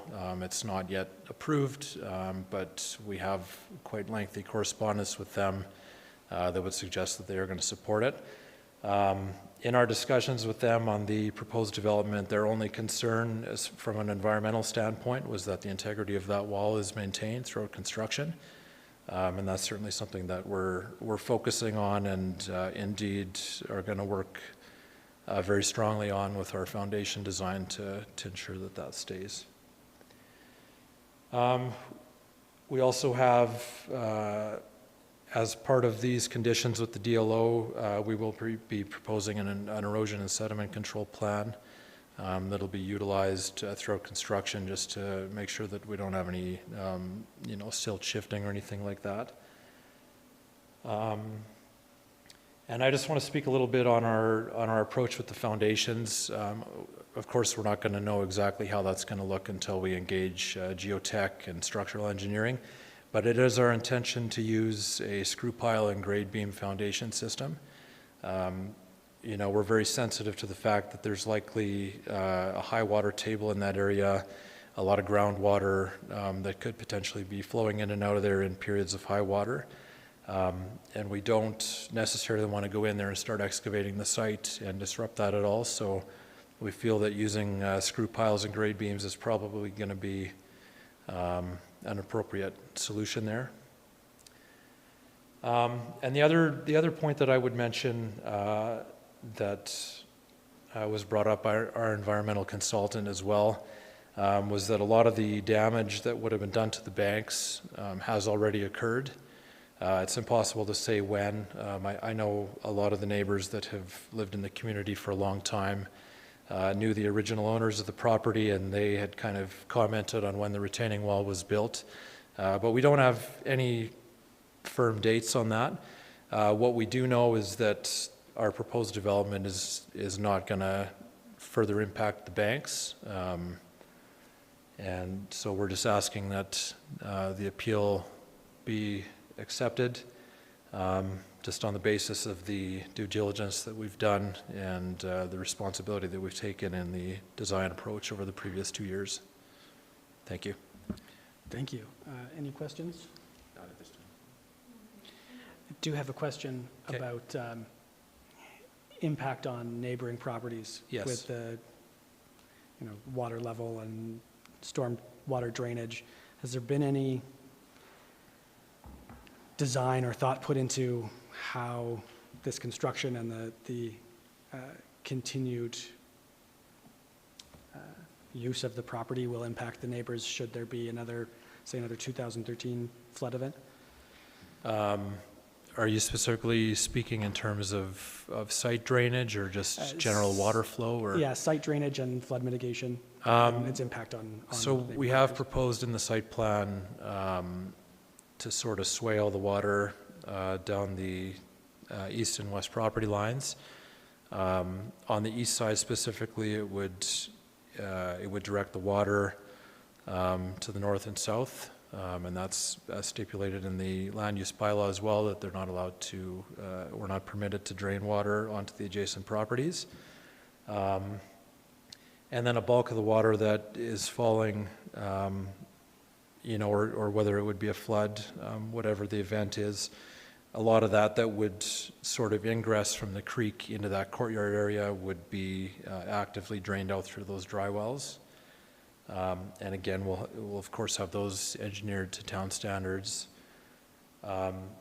And as far as the grading is concerned, the high point of the site would essentially be along the common property line and would drain actively north and south from there.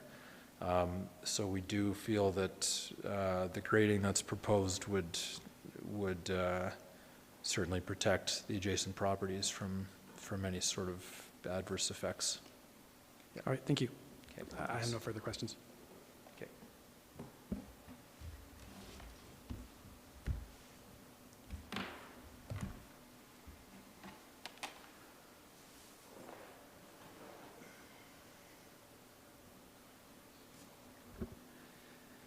Is there anyone else present to speak in favor of the appeal? No, thank you. Is there any further correspondence in favor of the appeal? We received Mr. Cook's submission on June 20th, and I believe it's the presentation that he had on the projector. Okay, and do we have physical copies of that? We do, yeah. Can we provide a copy for individuals speaking in opposition of the appeal to take a look at if they want to review it? Yes. Do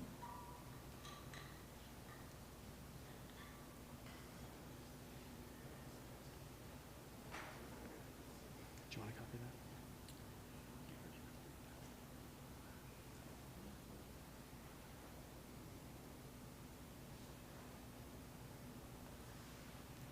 If you have a couple extra copies, we can use one too, thanks.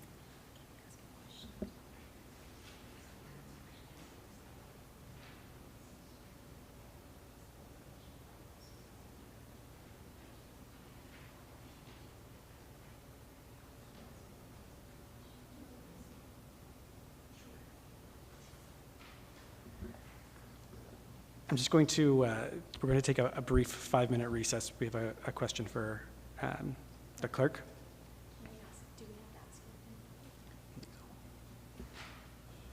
Give everybody an opportunity to review those.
We have jurisdiction to hear this matter based on the property's location next to the provincial waterway. I'm just going to ask the town administration to advise on that. Yeah, as the senior planner and acting manager of planning, it is my opinion that the board has standing to hear this variance. We're not impacting directly the water body per se. As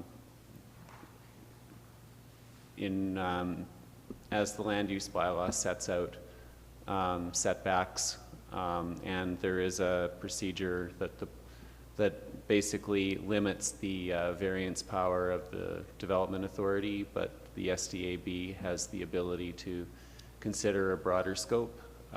It's the department's position that the SDAB does indeed have standing here. All right, thank you. If I can just further to your comment, thank you. Sorry, one second here. I just wanted to confirm that, because I think, I don't know off the top of my mind, but I think that it's specified in the MGB whether or not it could be heard by us based on its proximity to things of provincial interest, so it doesn't necessarily have to, be, I just don't know. So I just wanted to make sure before we continue that this was in fact the case.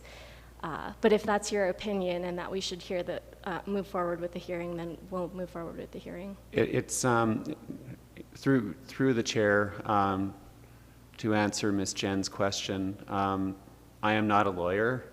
If the board wishes to seek a legal interpretation, that could be posed to Mr. Drydzek, who returns on Monday from his earned day off.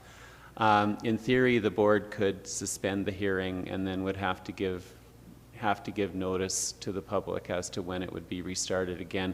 I'm not sure what the board's procedures are for how they come out of an adjourned hearing, but it is certainly, despite the opinion that I gave 30 seconds ago, it's also completely within the board's hearing to adjourn to ask that question to the town solicitor.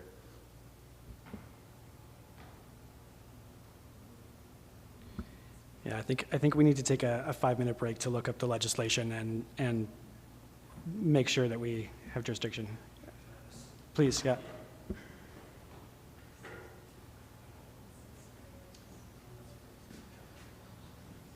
Mr. Chair, so perhaps I might not have any pull in this discussion.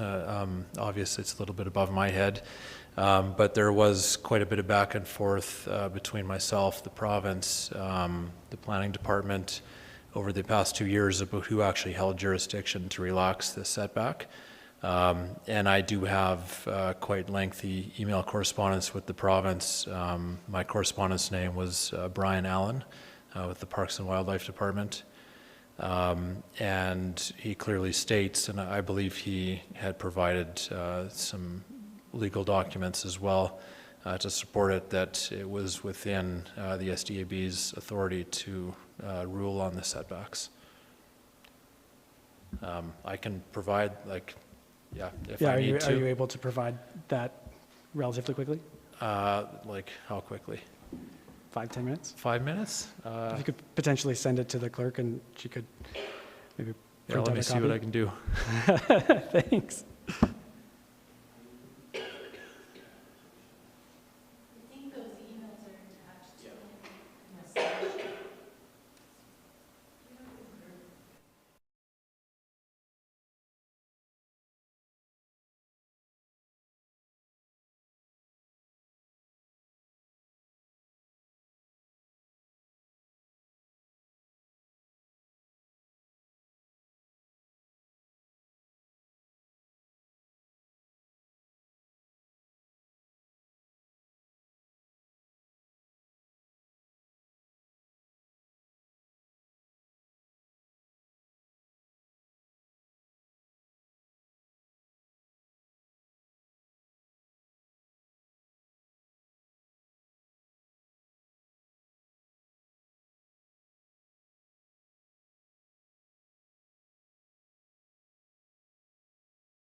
Yeah, no, it's all good.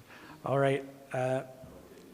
So we've run into a bit of a problem, and I apologize for this, that it wasn't caught earlier. We're looking at conflicting jurisdiction, which means that the SDAB may have jurisdiction, or the land use and, what's it called? The LPRT, the Land and Property Rights Tribunal, which is a provincial tribunal, may have jurisdiction. And the reason for that is that the LPRT hears subdivision appeals where the land that is subject to the application is adjacent to or contains a body of water. We're not in a position, I don't think, to make a determination at this point without legal advice. Is that your potential suggestion? Actually, Mr. Chairman, what I would suggest is to conduct the hearing and allow those who are present here to make their presentations. If there is a question of jurisdiction, my advice to the board would be to not close the hearing, to adjourn the hearing pending an opinion from the town solicitor. I would suggest that the board would reconvene the hearing and give proper notice to all those who are here that the town solicitor would give his opinion. In my humble opinion, this wouldn't be lawyer-client advice, but it would be an interpretation that the town solicitor would give with respect to standing and with respect to how the land use bylaw fits within admitted, provincial interests being at play. But once again, I'm a planner, I'm not a lawyer. No, I think that sounds reasonable. We're all here. We might as well hear everybody's position. Yeah, that's the town's suggestion here. Hear everyone and then adjourn. And if you have questions to pose to the town solicitor, that it should be. I'm 95% confident that it can be done in an open forum and it wouldn't be subject to solicitor-client privilege. So, I think that's a reasonable approach. Does anybody have any objections to that approach? Just raise your hand and we'll hear from you at the front. No? All right. Sounds good. So I think with that decided, we'll move ahead hearing from people who are in opposition of the appeal. Whomever wants to speak first, please just step up to the microphone, give us your name, how you are an interested party, and then when you've finished your presentation, just make sure to sign the document over by the clerk to make sure that we have your name on record.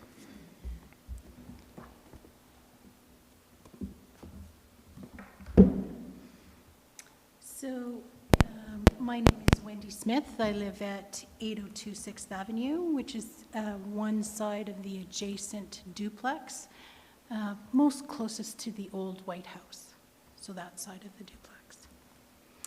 My husband and I submitted a letter to this appeal board, mostly concerned not about the building next door, but about undermining the foundations of our house.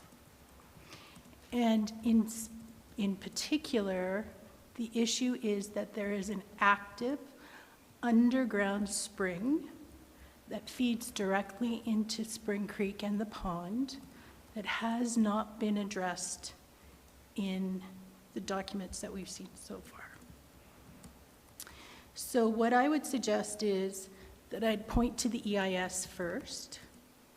And if you read the EIS, you'll find that it was simply a desktop review, which means nobody went to site, nobody took samples, and nobody actually saw the environment in which we're discussing. So when the water table is high, we actually see the water running into the pond. It can be an actual waterfall over top of the existing retaining wall. And that happens often. In 2013, when we had the floods, the water was all the way to the fence between the properties. So some of that was overland flooding for sure, but a lot of it was simply drainage of the water table. So our concern is, as we build this large structure, which will be a slab that's underpinned, will it change the direction of the existing flow of water? And if it does, will it undermine our pad or our slab where our houses are? And furthermore, the other property on the other side of the White House, will it affect then that house as well? Now, the White House has a basement in it.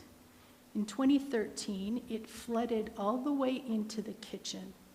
So not only, the basement essentially acted like a dry well and filled up and flooded right into the kitchen. So there is a ton of water movement there that we don't understand. And in nowhere in this proposal is there an ESC plan, so an erosion sediment control plan, and there hasn't been a geotechnical study done. And because this particular site is so unusual, I think before you consider any of the variations in the bylaws or the easements in the bylaws, that you must understand how the water moves through that particular area. And so I would suggest that it would be a very good idea for our peace of mind as well, that this is done ahead of any construction and any building permit.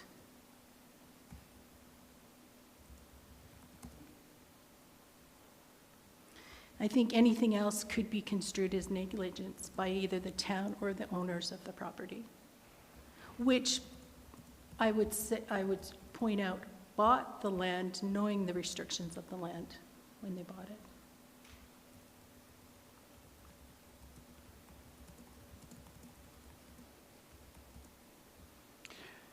Sorry, I'm just trying to catch up on my notes. Thank you for pausing.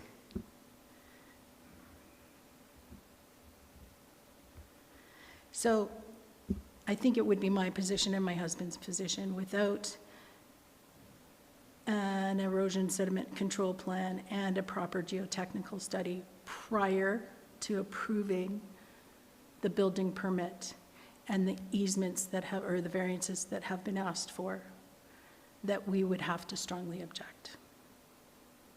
We have no objection if those things are done and they turn out to be that our concerns are unwarranted.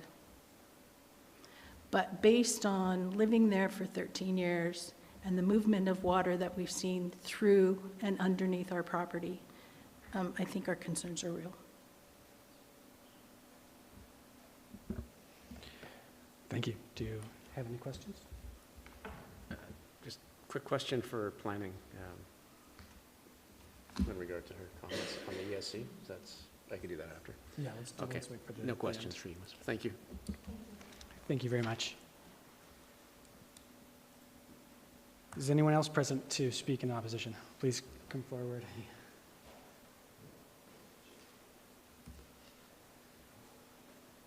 And again, please give your... Is this on now? It is Okay, on, yeah. thank so you. Give your name and your My impact. name's Linda and then Goddard. Just remember to sign in. I'm on the other, the south end of the duplex. And I don't have all the technical lingo that might fit with this, but what I can tell you is we've been there 19 years. And at one point, the town elevated the street out in front of us, and the sidewalk was brought up, I don't know, a couple feet. So we were there through that construction. And one of the workers came to me and said, "Oh, your taxes are going to go up. You're a waterfront." And we went out and we looked, and literally, maybe just that far down in the holes that they had dug, is the Bow River or the Spring Creek or whatever body of water you would call it, flowing by. So that's how imminent it is to affecting our home.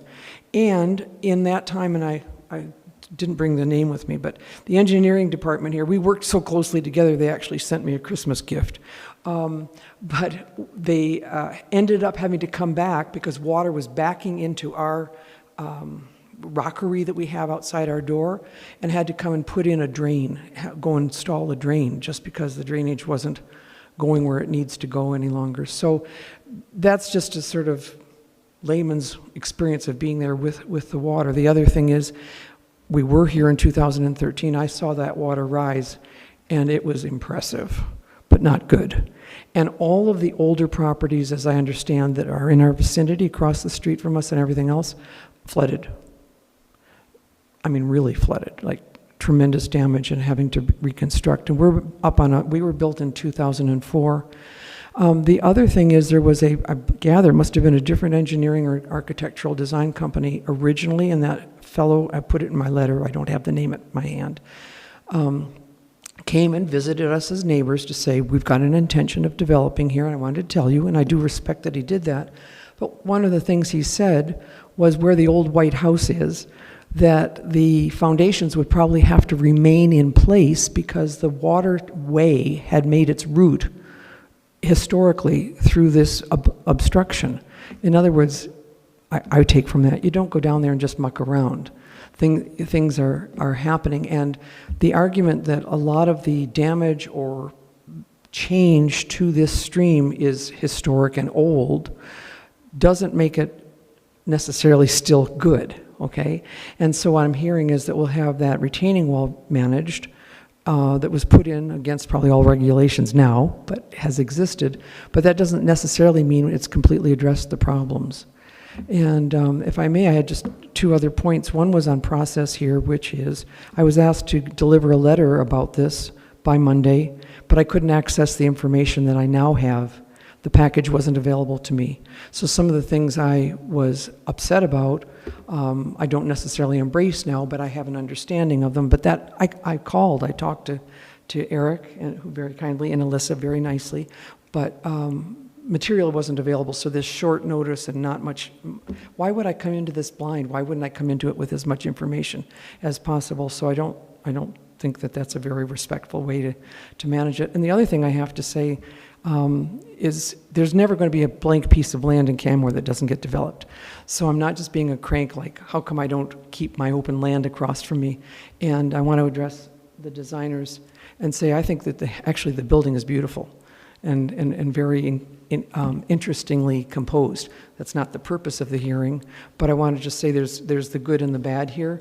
We would feel satisfied as homeowners if there was some kind of warranty, guarantee, declaration of responsibility, should there ever be a foundational problem to our property that could be cited back to the change of the water table or waterway. We would like that noted because we feel like we're somewhat left hanging out there. So thank you very much. Thank you very much. Did anyone have any questions? No, all right. Anyone else present to speak in opposition of the appeal?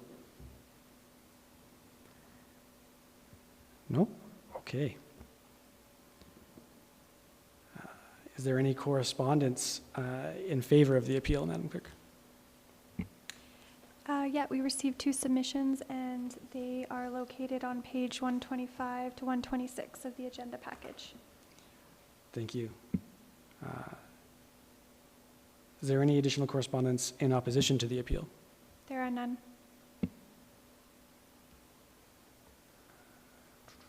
Is there anyone here to speak neither in favor nor in opposition of the appeal?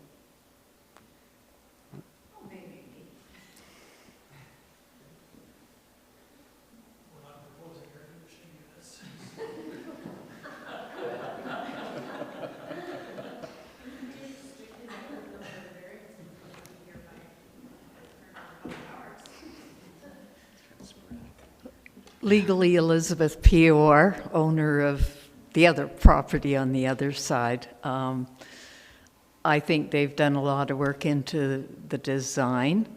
I am concerned also with the water and environmental concerns.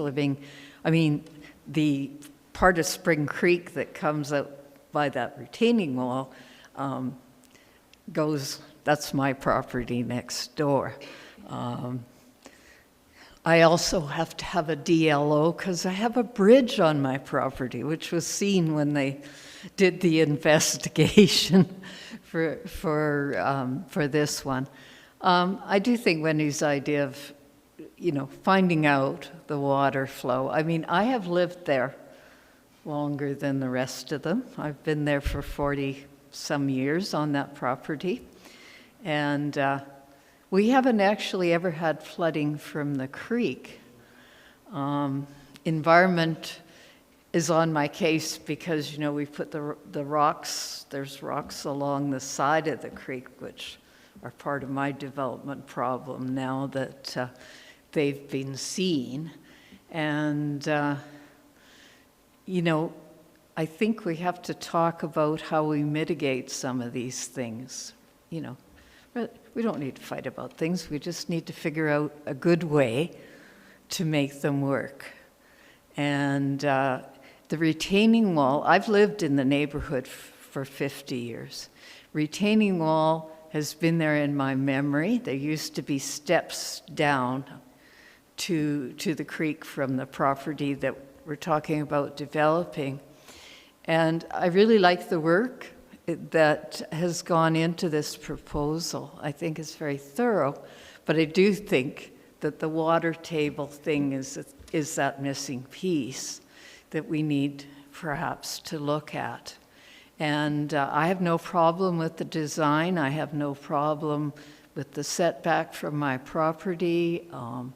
We've never had problems with drainage from that property onto ours. But there is a culvert under that property. And historically, the neighbor had said it's been filled in with, ties, railroad ties or something underneath. So we don't know how stable that middle is and how the water is affecting that and where it's going. But I would be in favor of the project if we can mitigate the concerns about the water flow. Thank you. Excellent. Thank you. Any questions? No. Thank you very much. My husband wanted to speak and he had to leave because things went so much longer than he thought. And he just texted me he's on his way and he was about 3 blocks away. Is it possible to take a small break or wait a moment? Certainly. I think we have maybe some questions for the town. So maybe we'll just do a question for the town and fingers crossed he gets here in time. No, it's... Yep. Yeah, I hear you. Just a quick question for planning. Earlier, you mentioned that engineering had reviewed this. Would that have included the concerns about the ESC plan as part of the review? No, that's not a typical part of their town engineering review process. However, it's been noted at several points in the future. Should this project be approved and go ahead, I think in the provincial disposition, the erosion control plan is a part of that, as well as we've built it into the suggested conditions as part of the monitoring during construction as well. Great, thank you.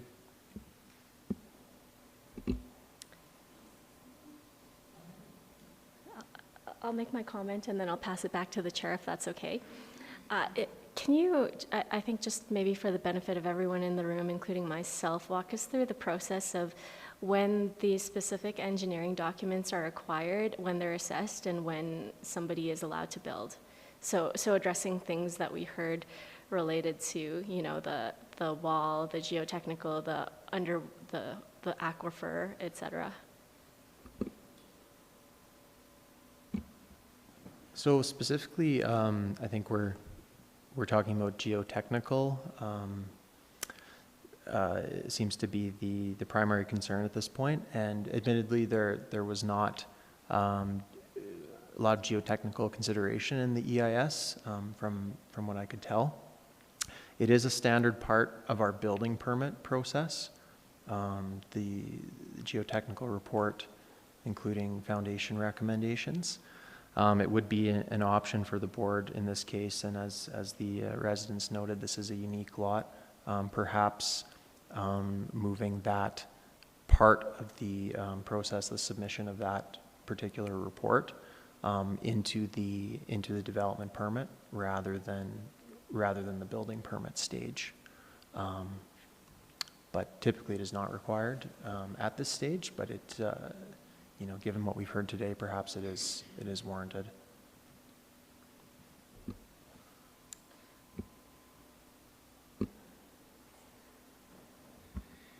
Thank you.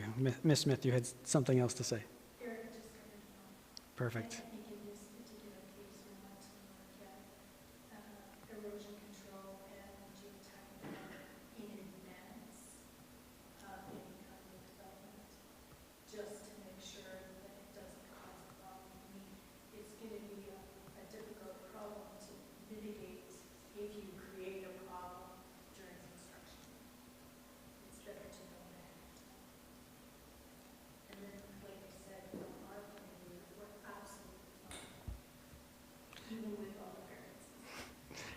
Any comments from the appellant on what you've heard, or what's the requests being made? Yeah, thank you. Nothing, can you hear me? Yeah. Okay, nothing too major, just specifically speaking on a few points, maybe the geotech first. As it was noted, it's typically a kind of condition of the building permit. And I just want to clarify for maybe those of us here that aren't familiar with the building process, no actual construction ever can take place until the building permit is issued. And I am here today representing my clients, who have invested, 4 years and an untold amount of money into the project so far. We've put a lot of time into it, and so of course at this point we're trying to kind of keep things as economical as possible. I fully support having the geotech undertaken, and it definitely needs to be a part of the process. But I guess I'm just I just want to make sure that the focus remains specifically on the variances that we've requested be relaxed. And further to that, if we could get the development permit approved, we would still have to have that geotech undertaken before a building permit. Before the building permit would be issued, and if we were to receive negative feedback from that report, the building permit would not be issued, there would be no construction on the site, and ultimately nothing would have changed, in terms of the water body. And then just specifically speaking about the water flow and maybe some of the foundations of the adjacent property, it is my understanding that the duplex on the west side is a slab-on-grade construction.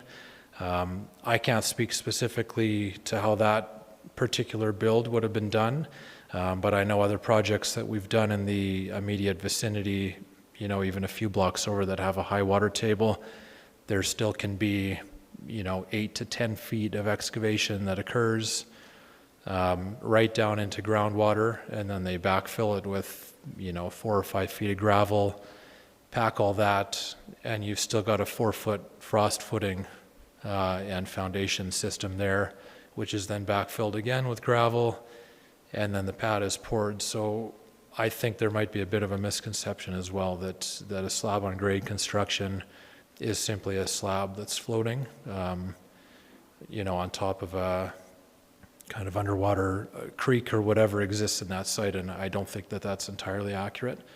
But again, I just do want to reiterate that, kind of the focus of this remains on the variances that we're requesting, and that we are committed to fully honoring the processes that are conditioned into the building permit before any sort of construction or excavation takes place on the site. Yeah, thank you. Thank you. We'll hear from this gentleman who just re-arrived, and then you'll have an opportunity to address anything that he has to say. Sorry, I was locked out. No I problem.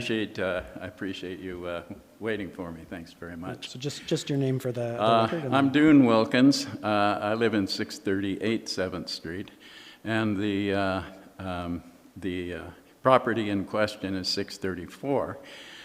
So we're exactly first house to the west of the property that we're discussing today. I wanted to give just a real quick brief history, and it doesn't take very long at all. 2004, my wife and I are standing on a cement slab, and which is going to be a duplex. And we're looking north, south, east, and west, and we think it's beautiful. And it was, and it has been. And we looked to the east, and we could see the old house that currently stands there.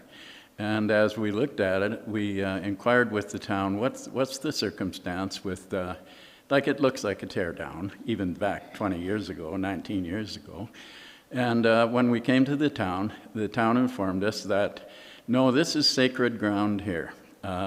This borders Spring Creek, and Spring Creek has a 20-meter setback because it's such a vulnerable piece of our town, in that the spring starts right at Spring Creek.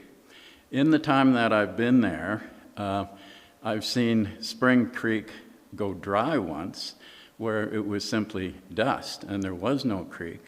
And I've also, of course, seen the 2013 flood, where it did not look like there was a retaining wall whatsoever. And 634 was completely flooded, including the kitchen of the home that's there now, plus the garage. And we fortunately escaped that, but that's the reality of the property that we're looking at. It's extraordinarily vulnerable in terms of high water and low water. And in 2019, the old family that was there had their run, and the price went on. The place went on for sale, and the asking price was $1 million.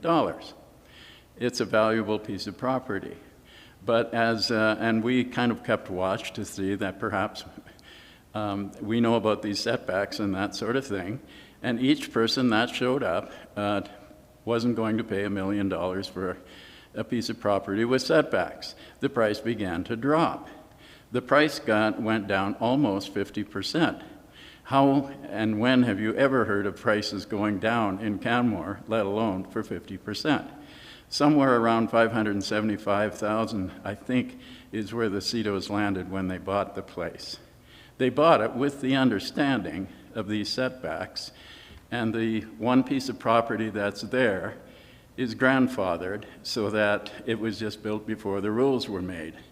And the arrangement was, in contacting the town, was that people are welcome to build on the foundation that's there, but the waterway of the Spring Creek is actually contingent even on the foundation that's there being stable. So the idea of in 2023, we learned that the Cedos have purchased the place in 2019. And then in 2023, we understand that we learned that there's a request to lift all of the setback restrictions. The setback restrictions are being asked to lift from 20 meters away from the Spring Creek to 5 meters. That's a 90%, almost a 90%, 89%, as is acknowledged in their report. That's an 89% differential, folks, and we live in a very vulnerable place in that if that waterway is disturbed, it could disappear, because I've seen it dry 2 times in my years here, or B, it could be rechanneled and begin to cut away at buildings close beside, i.e. my place.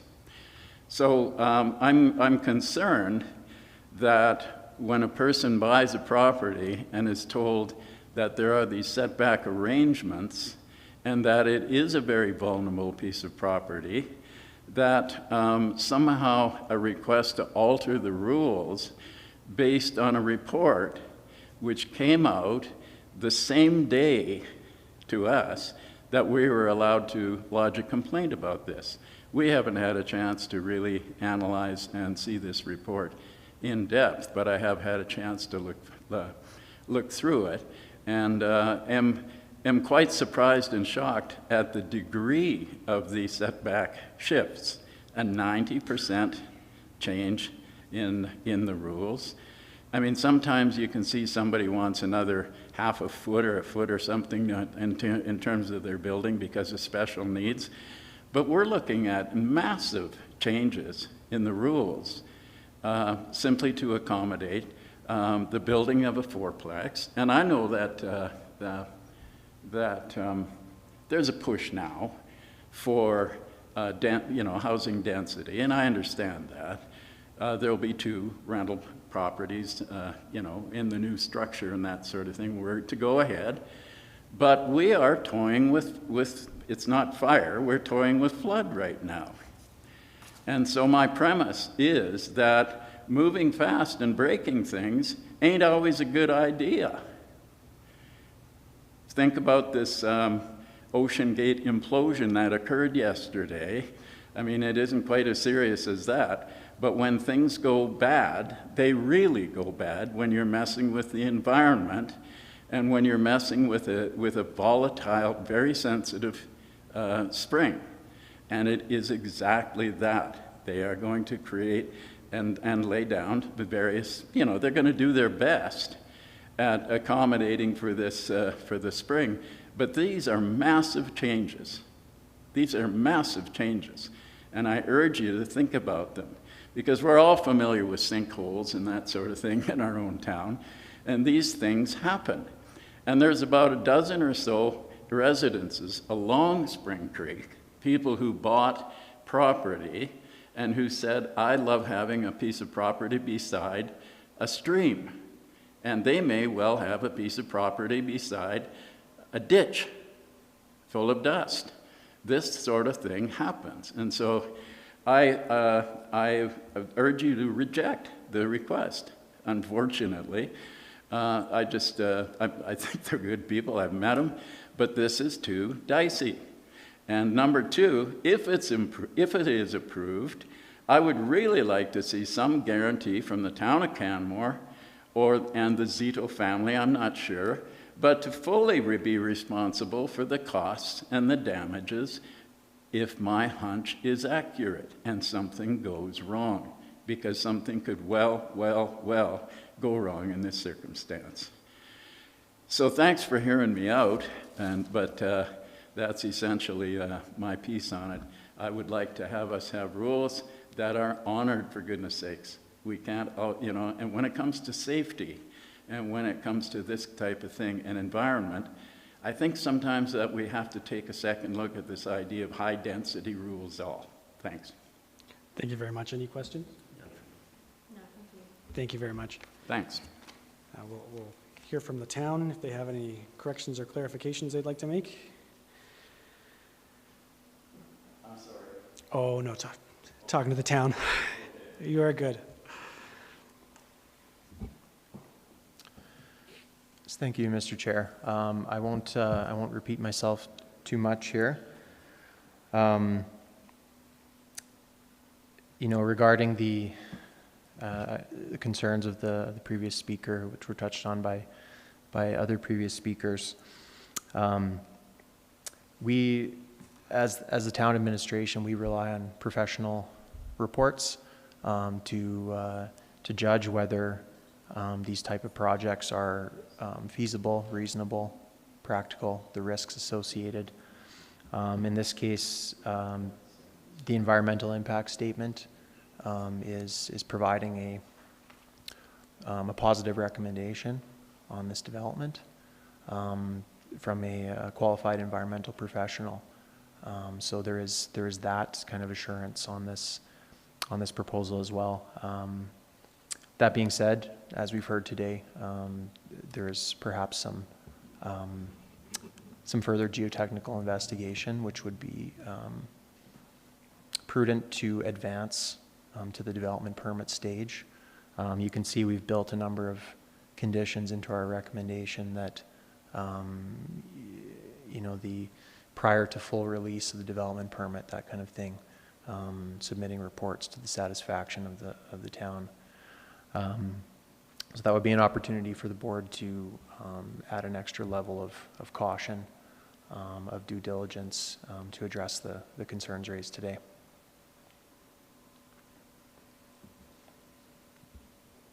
Thank you very much. Does anyone have any questions? All right. Appellants, Mr. Cook, do you have anything you'd like to say in closing? I do. All right. Just sure. Your name for the record and... Yeah, no problem at all. Can you hear me okay? Yes, okay. Thank you. Hello, everyone. My name is Coke Cito. I'm the property owner, so my wife is Angela here. We live in Edmonton. We came this way, of course, because it's an important meeting. I just want to open and say thank you very much for the neighbors and everyone to attend. We actually do very much value, as Earl and Betty would attest to, we very much value the input from the neighbors because we too moved to Canmore and we do want this property to not impact Spring Creek, of course. So we do really want to thank you. I just want you to understand that the process that we've been going through over the last 4 years has been a lot of back and forth in terms of what we need to do. So it's been pretty stressful from our part as well. But of course, we want to ensure that the property itself is enjoyable and we don't do anything to disturb the creek or anything for the neighbors. So we do have full intent to do the investigations required. We talked with the province to make sure that they were okay with it. They told us that you guys could have the right to give us the variances. So we followed that process. We worked with the town to also do the environmental impact assessment, which we thought would actually be sufficient to actually understand, is it going to disturb, the water flow? I'm not too familiar with the process myself, but I also understand now that geotechnical is involved.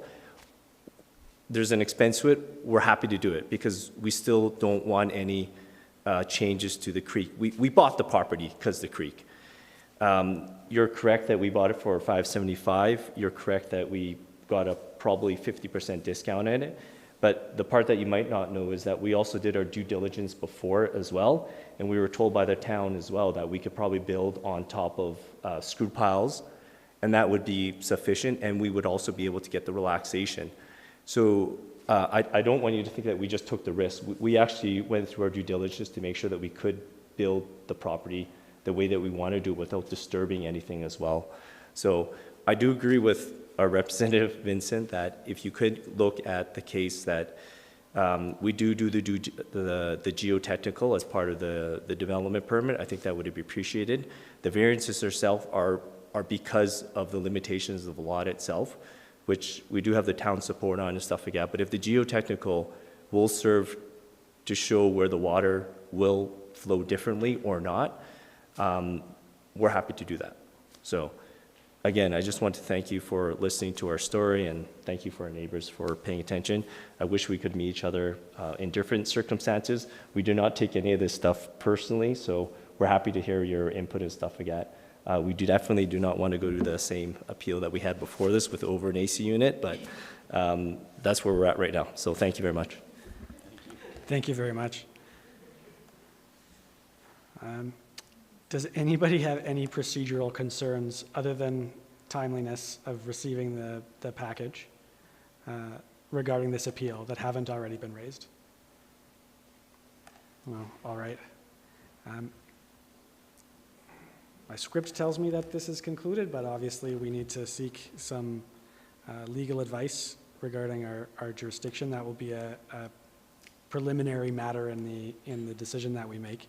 So I suppose we will adjourn this hearing, having it remain open, with the intention of having a secondary public meeting where the legal counsel can provide us their advice. Is that an accurate representation of your, proposed suggestion? I think so. Mr. Chairman, as I said before, I'm a planner. I'm not a lawyer. I'm 95% certain that this is going to work 2/3 of the time every time.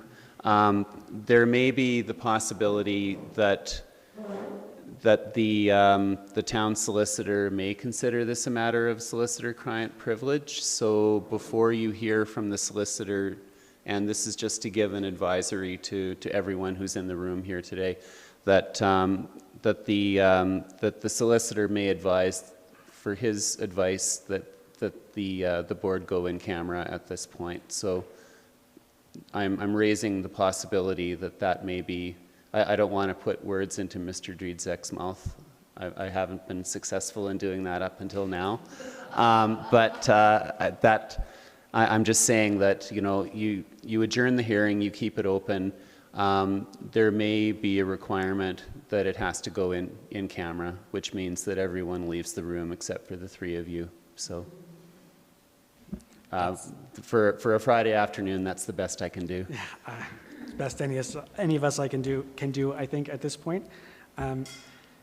Just to clarify with the clerk, that's an option. We'll have another hearing day, potentially combined with our decision meeting, and get some legal advice, and then everyone will be advised when that happens. Yeah, that's correct. If there's no date that we're setting today, if anybody, or I have everyone's contact information, so I can get in contact when the meeting will, if the meeting does need to be postponed and we need to go in camera, I will let everyone know. Okay. So I move that the board adopt that position. All in favor? Okay, passed, carried unanimously. I move that the board adjourn today's meeting of the SDAB. Those in favor? Motion carried unanimously. It's a long day. Thank you for sticking with us. That's it for the day, and we'll